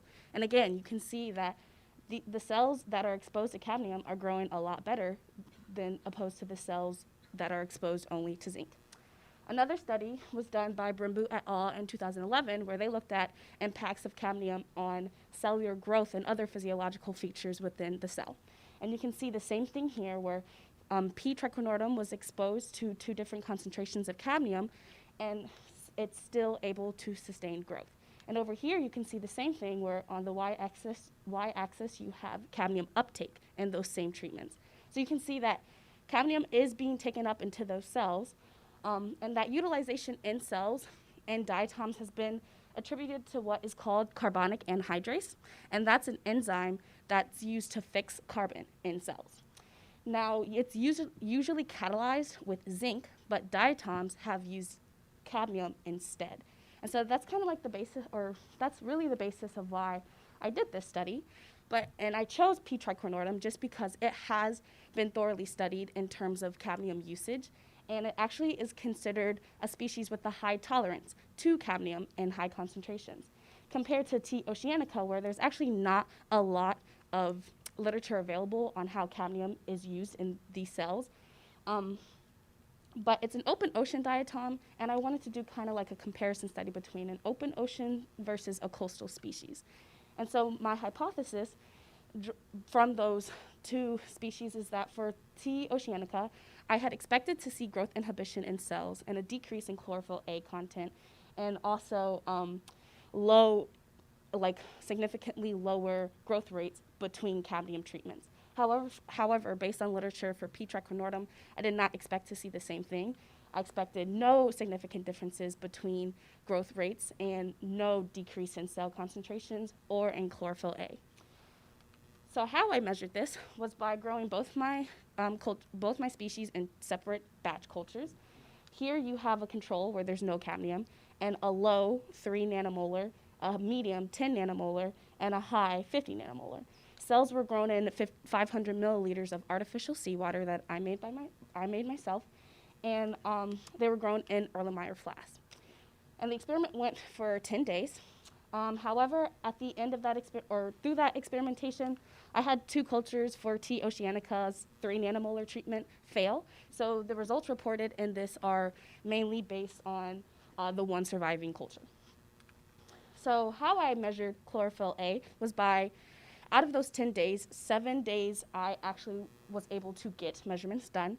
Cells were extracted, and at the end of the experiment, or filtered, and at the end of the experiment, chlorophyll A was extracted in acetone and read in the fluorometer.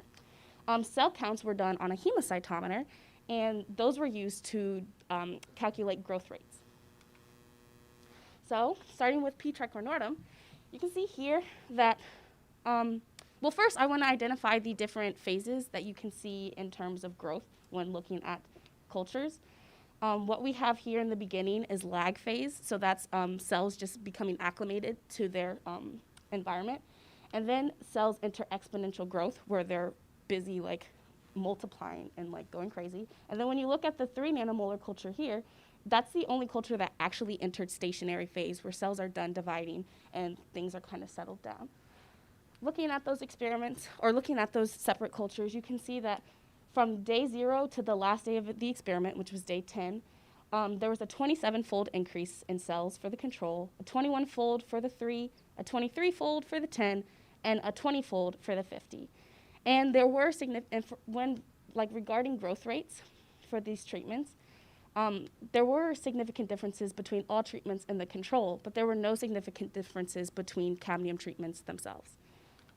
And so going into chlorophyll A, these were the 3 days in which cells were filtered and extracted.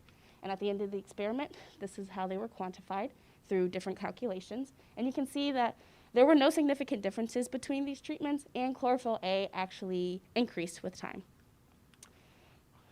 For T. oceanica, you can see an 8-fold increase for the control, a 13-fold for the 3, a 4-fold for the 10, and a 5-fold for the 50.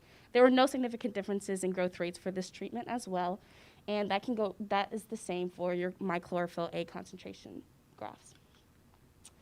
So what does this tell me for P. tricornordum is that it is supported by the literature, and that it is a species with a high tolerance to high concentrations of cadmium. You can see that in each of these, as there were no significant differences in the control, and the cadmium treatments had no significant differences between themselves, and they actually grew a lot better than the control. So that tells me that there is something happening in those cells, and cadmium is more than likely the reason for it. And then in T. oceanica, it's hard to really tease apart what this is telling me, other than there would need to be more studies done based off of uptake in this experiment. So what does this tell me about, altogether, what does this tell me?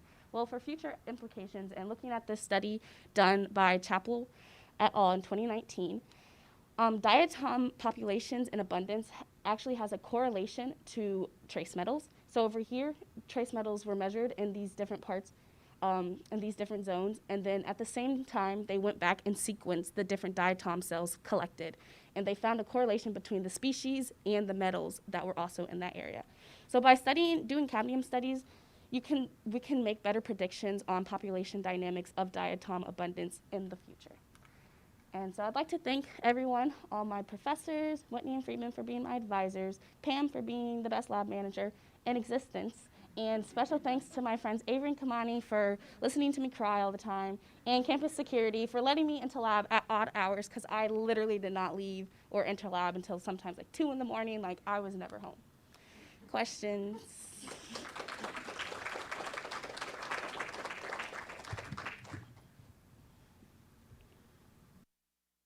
I can't remember. I think cadmium is sticky. I think it absorbs these things. And I just wondered if there's big differences in surface areas of those cells. Of those cells? Yeah. Phaeodactylum is actually quite bigger. It's actually a robust species, and it's used in laboratory studies a lot more than T. oceanica. T. oceanica is an open ocean diatom, so I think where those locations are based are also like a good thing based on their sizing, just because of what is available for those species. So there could be more absorption than one than the other. True. Yes. Or are you asking me that? I'm so sorry. No, I'm curious if you had any thoughts. I was thinking that, yeah, especially because when phytoplankton are in their natural habitat, they're actively taking up things. Now, usage of what they're taking up is a whole different story. So that could also be. And where do they pick it up? How does it get into their body? Do you know? It's what these pathways within their cells that's followed through yeah. Yes, Jill. Sorry. Have there been any literature that shows if cadmium is actually the preferred nutrient as opposed to something else? I haven't found any like that. Again, though, diatoms are the only species that have exhibited use of cadmium, and on top of that, not all diatoms are able to use it. So that carbonic anhydrase I had mentioned before, it's actually not in Thalassiosira oceanica. It's only been recorded in West Flogi, a couple of other Thalassiosira species, but mainly West Flogi and Phaeodactylum. That's fantastic talk. When you show that it looked like they grew faster in their with cadmium, but then maybe leveled off sooner before the control. And do you have any thoughts on if the experiments had continued, whether you would see an effect there as the total population versus that initial growth rate? Yeah, so if this experiment had continued, I definitely would expect the control to continue to grow. You can see that when it ended, it actually ended an exponential phase of growth compared to these, which are already but not exactly entering their stationary. So the control definitely would have grew a lot better, but yes?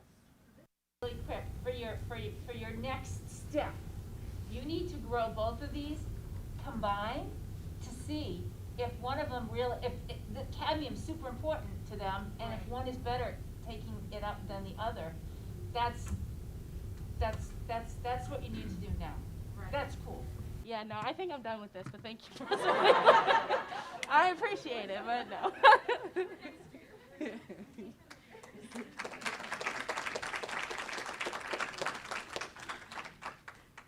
Thanks, Bree. Our next speaker is Amber Durant.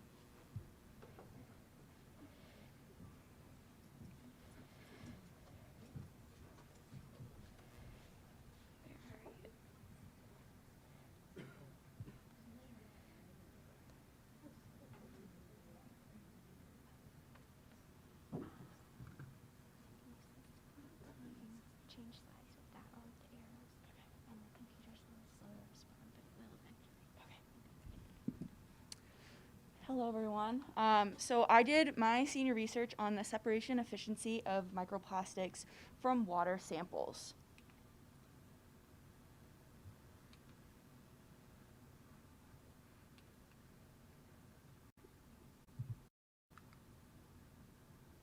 Okay. Yeah, I am. There we go. Okay. So microplastic research has really only been around for the last couple of years. In fact, microplastics weren't actually discovered until 2004 by Thomas et al. And microplastics do have an impact on the environment, especially on the marine organisms in the environment because they are so small. So a microplastic is identified as a piece of plastic that is anything 5 millimeters in length to about 300 micrometers in length. And so these microplastics, they can affect the organisms because they will ingest them, and it has a wide range of effects between it being, just small injuries or potentially even killing them if they ingest enough of them. And that has to do with the toxins that the microplastics can attach to. And in terms of the microplastic separation itself, this is a fairly new topic. I've only found one paper on it that was actually published back in February of this year by Miller et al. So the objectives of my study were to determine what the separation efficiency of my proposed method was, which I will talk about that in a few minutes. It was also to determine if there was a significant difference between the 3 different treatment types that I used, as well as if there was a significant difference between the 3 different plastic types that I used. So for my methods, there was a lot of different steps. The very first thing that I did was I had to make all of my samples. So I had 3 different treatments. One of them was a DI treatment. The other one was just a normal salt water treatment, and then the other one was salt water with the dissolved organic carbon in it. And then for the plastics, I used polyamide, which is also known as nylon. I used polyester and then polypropylene. And I cut my plastics into about 1 millimeter length pieces, and I weighed them out to be about 1.5 grams, and all of that would go into one sample, and I had about 5 samples for each treatment. After I made the treatment and did a wet sieve, so I were in that sample, put them into a sieve, and then they were then taken out of that sieve, put back into a beaker, and then put into a drying oven to fully dry after. And they were in that drying oven for 24 hours. After those 24 hours were up, I then took them out and they went through what was called a wet peroxide oxidization process. And essentially what I was using an iron sulfate solution as well as hydrogen peroxide. Those were then mixed in with each of the different samples, as you can see in the image on the left. And then from there, they were then put onto a hot plate and they were heated for about 30 minutes. And then after that, they were then taken out. About 6 grams of salt was added to those samples. And the salt was added for the density separation process of my methods, which was the big part of separating those plastics. And that was just to allow the plastics to be, the solution that was there to be denser than the plastics, so the plastics could then float on the surface. And so for the density separation process, which you can see here is on the left, that is the setup that I had for it. The solution, after it was gone through the WPO process, was put into the funnel, and then the plastics were then just kind of floating on the top. It sat in there for 24 hours. After those 24 hours, it was then filtered out into a sieve, which you can see underneath the funnel. And from that, they were then left there for 24 more hours to then dry, to allow any moisture that was in those samples to be taken out. After that, I then went and individually separated all of the different plastics, which took a really long time. And you can see that on the image in the left. I had about, by the time I was done, there was 45 different vials with the different plastic types in them. So there was 3 vials for each of the different beakers that I had, or my samples. After this, those then little vials, I took all the caps off. They then went back into the drying oven to really make sure that all of that moisture was out of those plastics to then allow me to figure out what that final mass was of the plastics. And then, again, once that was fully dried after 24 hours, I then weighed the plastics again to get what my final mass was. From there, I then went and figured out what the separation efficiency was of them. And so for the separation efficiency, all I was doing was taking the initial mass, dividing it by the final mass, and then multiplying it by 100 to get a percentage, which can be seen in this figure here. And so one of the things that I found was really interesting was with the nylon and the polyester, there actually ended up being an increase in mass. And when I say an increase in mass is that the samples ended up coming out to being above 100% efficiency, which is interesting because if all of the plastics were being taken out, it should have only been to 100%. So what's happening here? Not entirely sure. However, looking at another study that I had looked at, which was done by Miller et al. In 2021, which was what I had talked about earlier, they had found that with the density separation and the visual separation that they used, they had about 100% separation efficiency. So it kind of sits right around in the range that I have with my samples. However, they did do something a little bit different than me. So for their visual separation and their density separation, they did those as two different methods. Whereas for me, I combined them together as one. And then the really important step here, which I'll talk about in a second, is the WPO step, or the wet peroxide oxidization step. They did not do that in their research, which I think having that step is what plays into a huge role of why I'm seeing that increase in plastics. However, this is not, I'm not entirely sure that this is actually what is happening, because there's, again, so few papers on this topic. And so here, what I have up is an image of the nylon that I was using. And on the ends, you have two different functional groups. And so this paper by Haworty et al., which was done in 1995, they used calcium chloride and methanol to look at what could be happening with nylon with those two chemicals. And so in my study, what can be substituted for those is with the calcium chloride, you can substitute that iron sulfate, and then for the methanol, you can substitute the hydrogen peroxide. And with those, what essentially they had found in their paper was that the methanol, or the hydrogen peroxide, is having a chemical reaction with the functional groups on the nylon, which is in terms affecting the final mass of that nylon. And so, again, this is, I don't know for sure that this is what is happening with my nylon here. I would like, if I do get the opportunity, I would love to do a further study to figure this out and really look at what is happening with that hydrogen peroxide and then the functional groups of the nylon, and then I would do the same thing for the polyester as well too.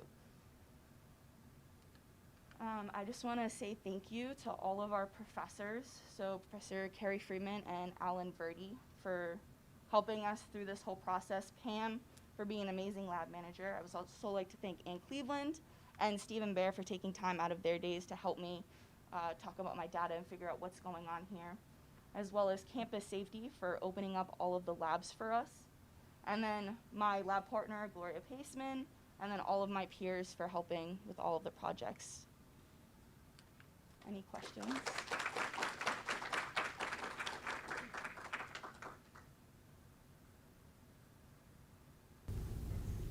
What was the motivation behind looking at the treatments, the water, the salt water, and then the VOC treatment? Yeah, so the motivation behind that was to really kind of see if there was a difference between them. Because, I mean, when you think about our world, we have different kinds of water. We have fresh water, we have salt water.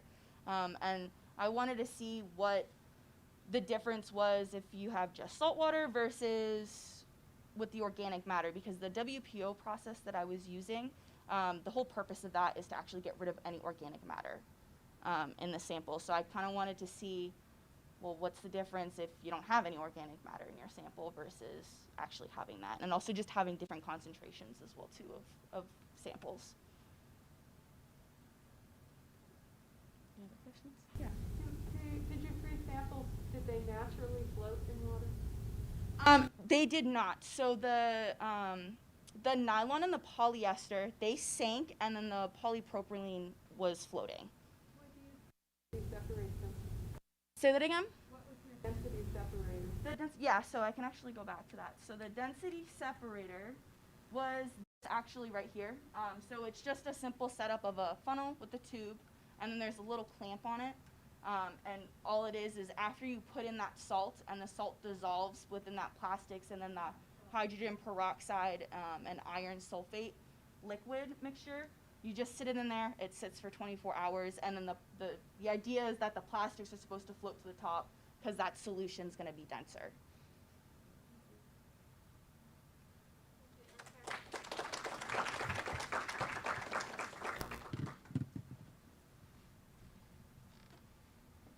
Thanks, Amber. So our last talk is a little untraditionally delivered.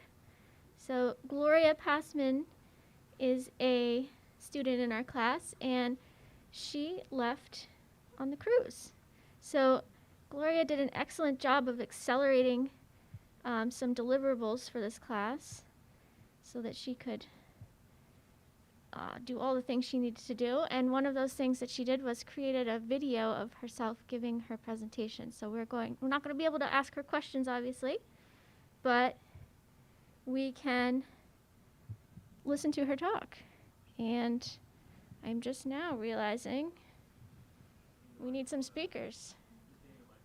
Okay.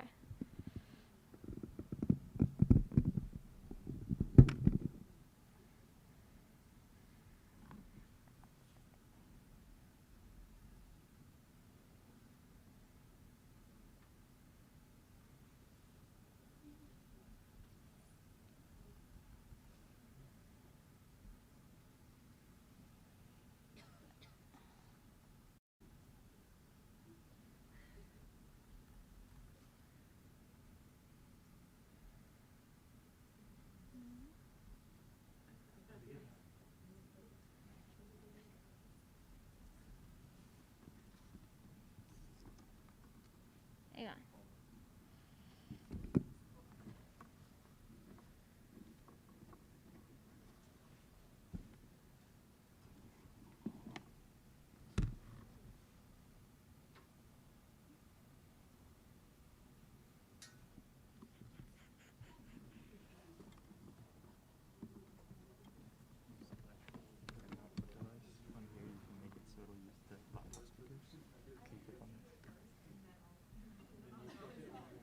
Right here?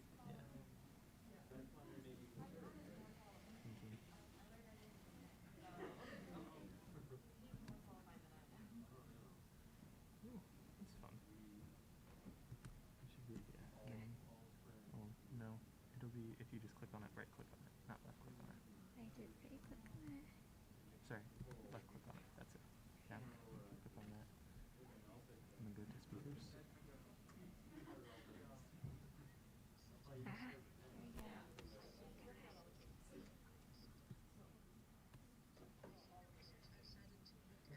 Antimicrobial activity of the marine sponge Haloclona oculata. This species is common to the Gulf of Maine as well as Castine Harbor, where it can be found plentiful You probably can't hear that at all. the MMA pilings, which... Okay.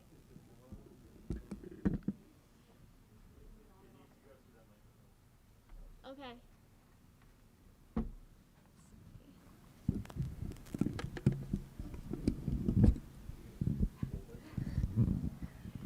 Got to figure out where the sound is coming from. It should be the bottom.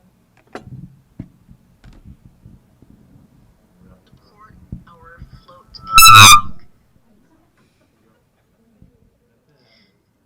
So the majority of research Can you done hear in anything? this particular field has been done down in the tropical waters waters, mostly around the Pacific Islands, such as studies by Sita et al. And Bizo et al. 2017, which had looked at various species in the Pacific Islands for possible compounds that can be extracted and applied to be made into antibiotics. This is incredibly important because there has been an increasing rise of antibiotic-resistant strains of bacteria, such as... Okay, I'm going to stand here, and I'm going to start over. Can you make it bigger? That's asking a lot of me.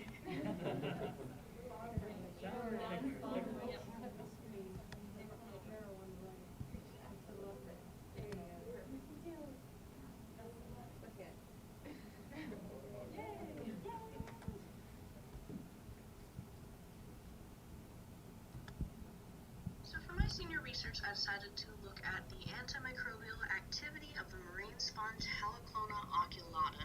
The species is common to the Gulf of Maine as well as Castine Harbor, where it can be found plentiful around the MMA pilings which support our float and dock.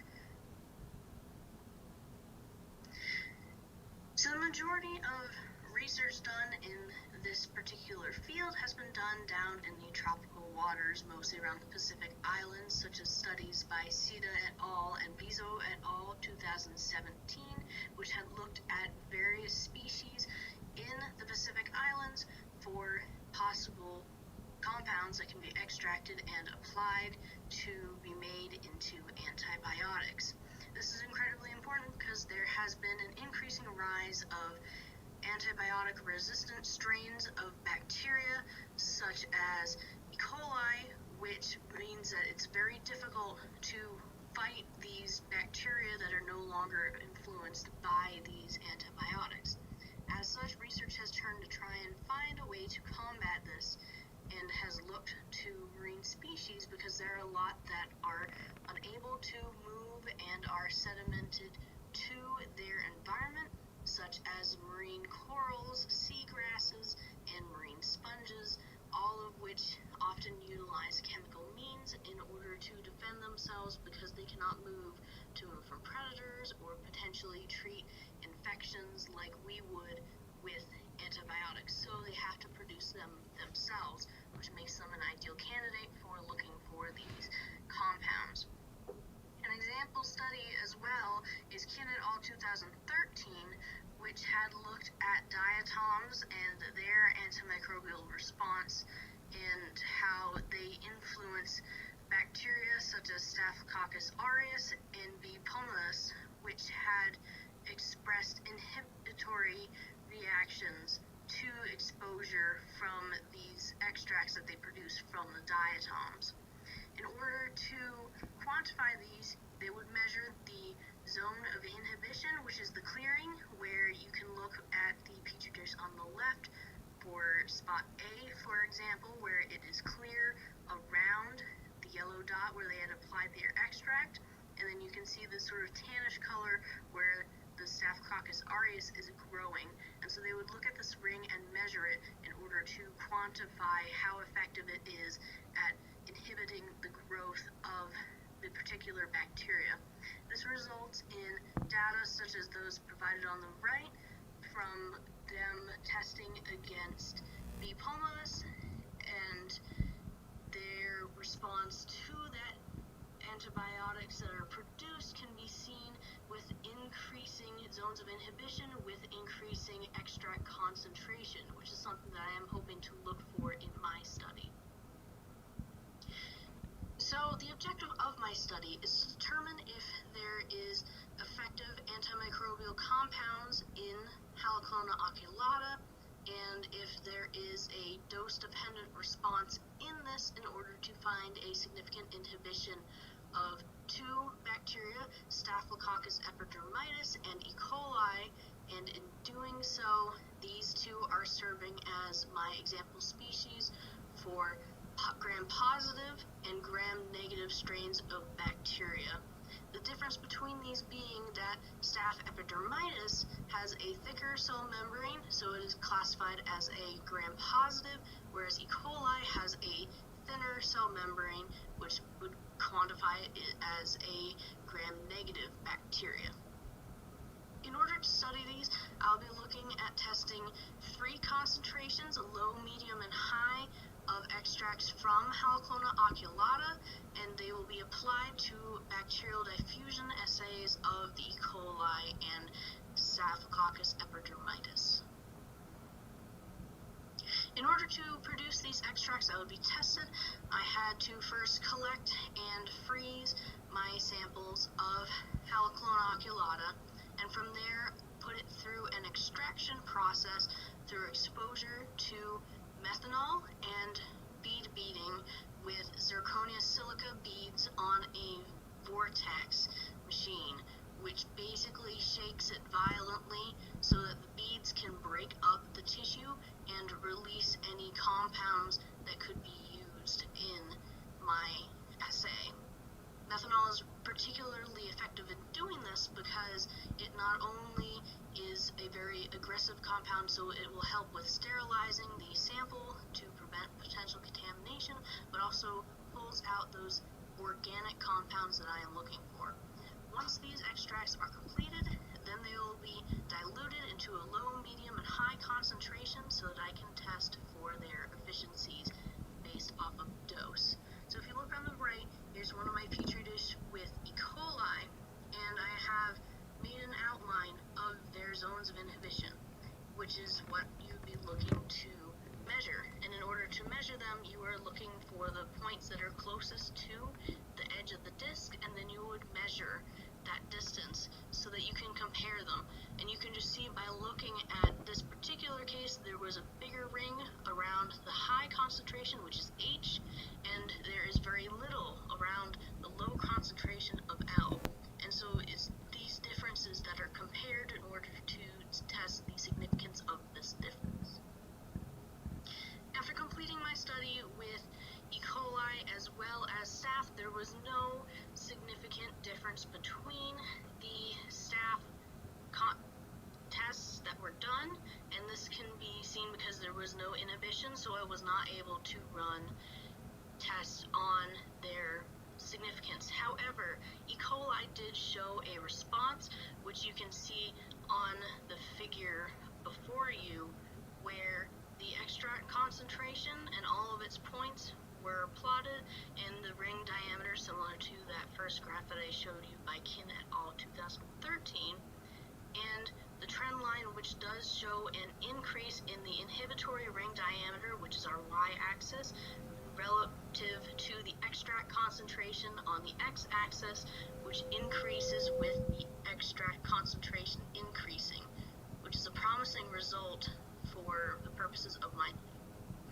When you look at these concentrations individually for my E. coli at 24 hours, which is the standard time for these studies to allow for the incubation to occur, the high concentration was significantly different from all other concentrations, whereas my low concentration was not significantly different from my blank, which is a blank disc that did not have any treatment applied to it.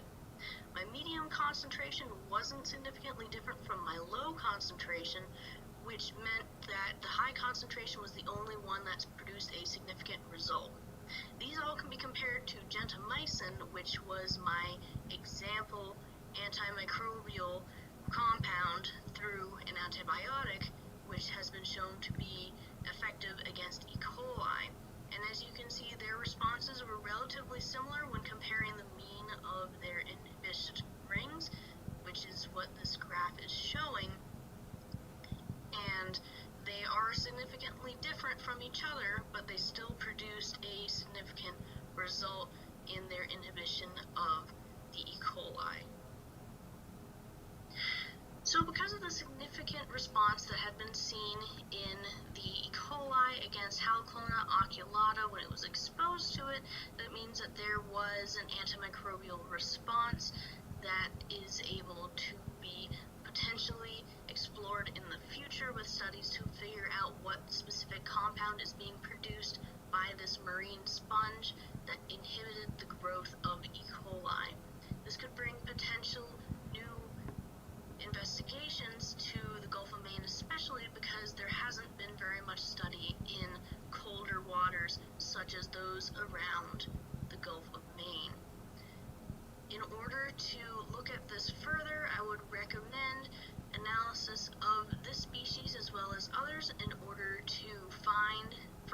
compounds that can be utilized for the pharmaceutical industry in looking for new antibiotics in order to help combat these growing species of antibiotic-resistant bacteria, which is something that can help everyone as a whole as these become more common, especially in the hospital settings.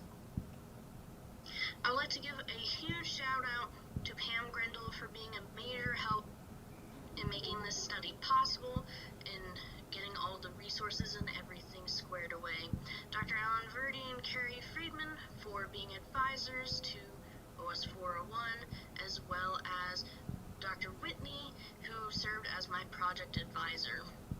And of course, all this wouldn't be possible as well without campus safety and the help of my OS 401 peers in getting the lab time squared away so that we could spend time in the lab and do the analyses in a safe environment, as well as for their feedback in this project.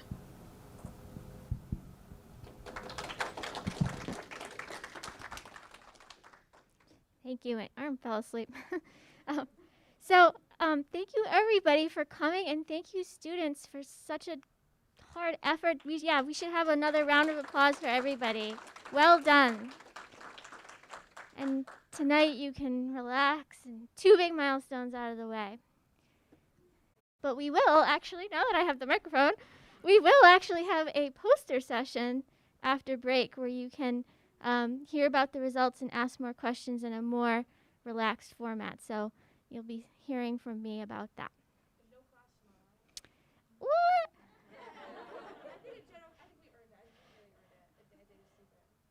We'll talk offline. Yeah.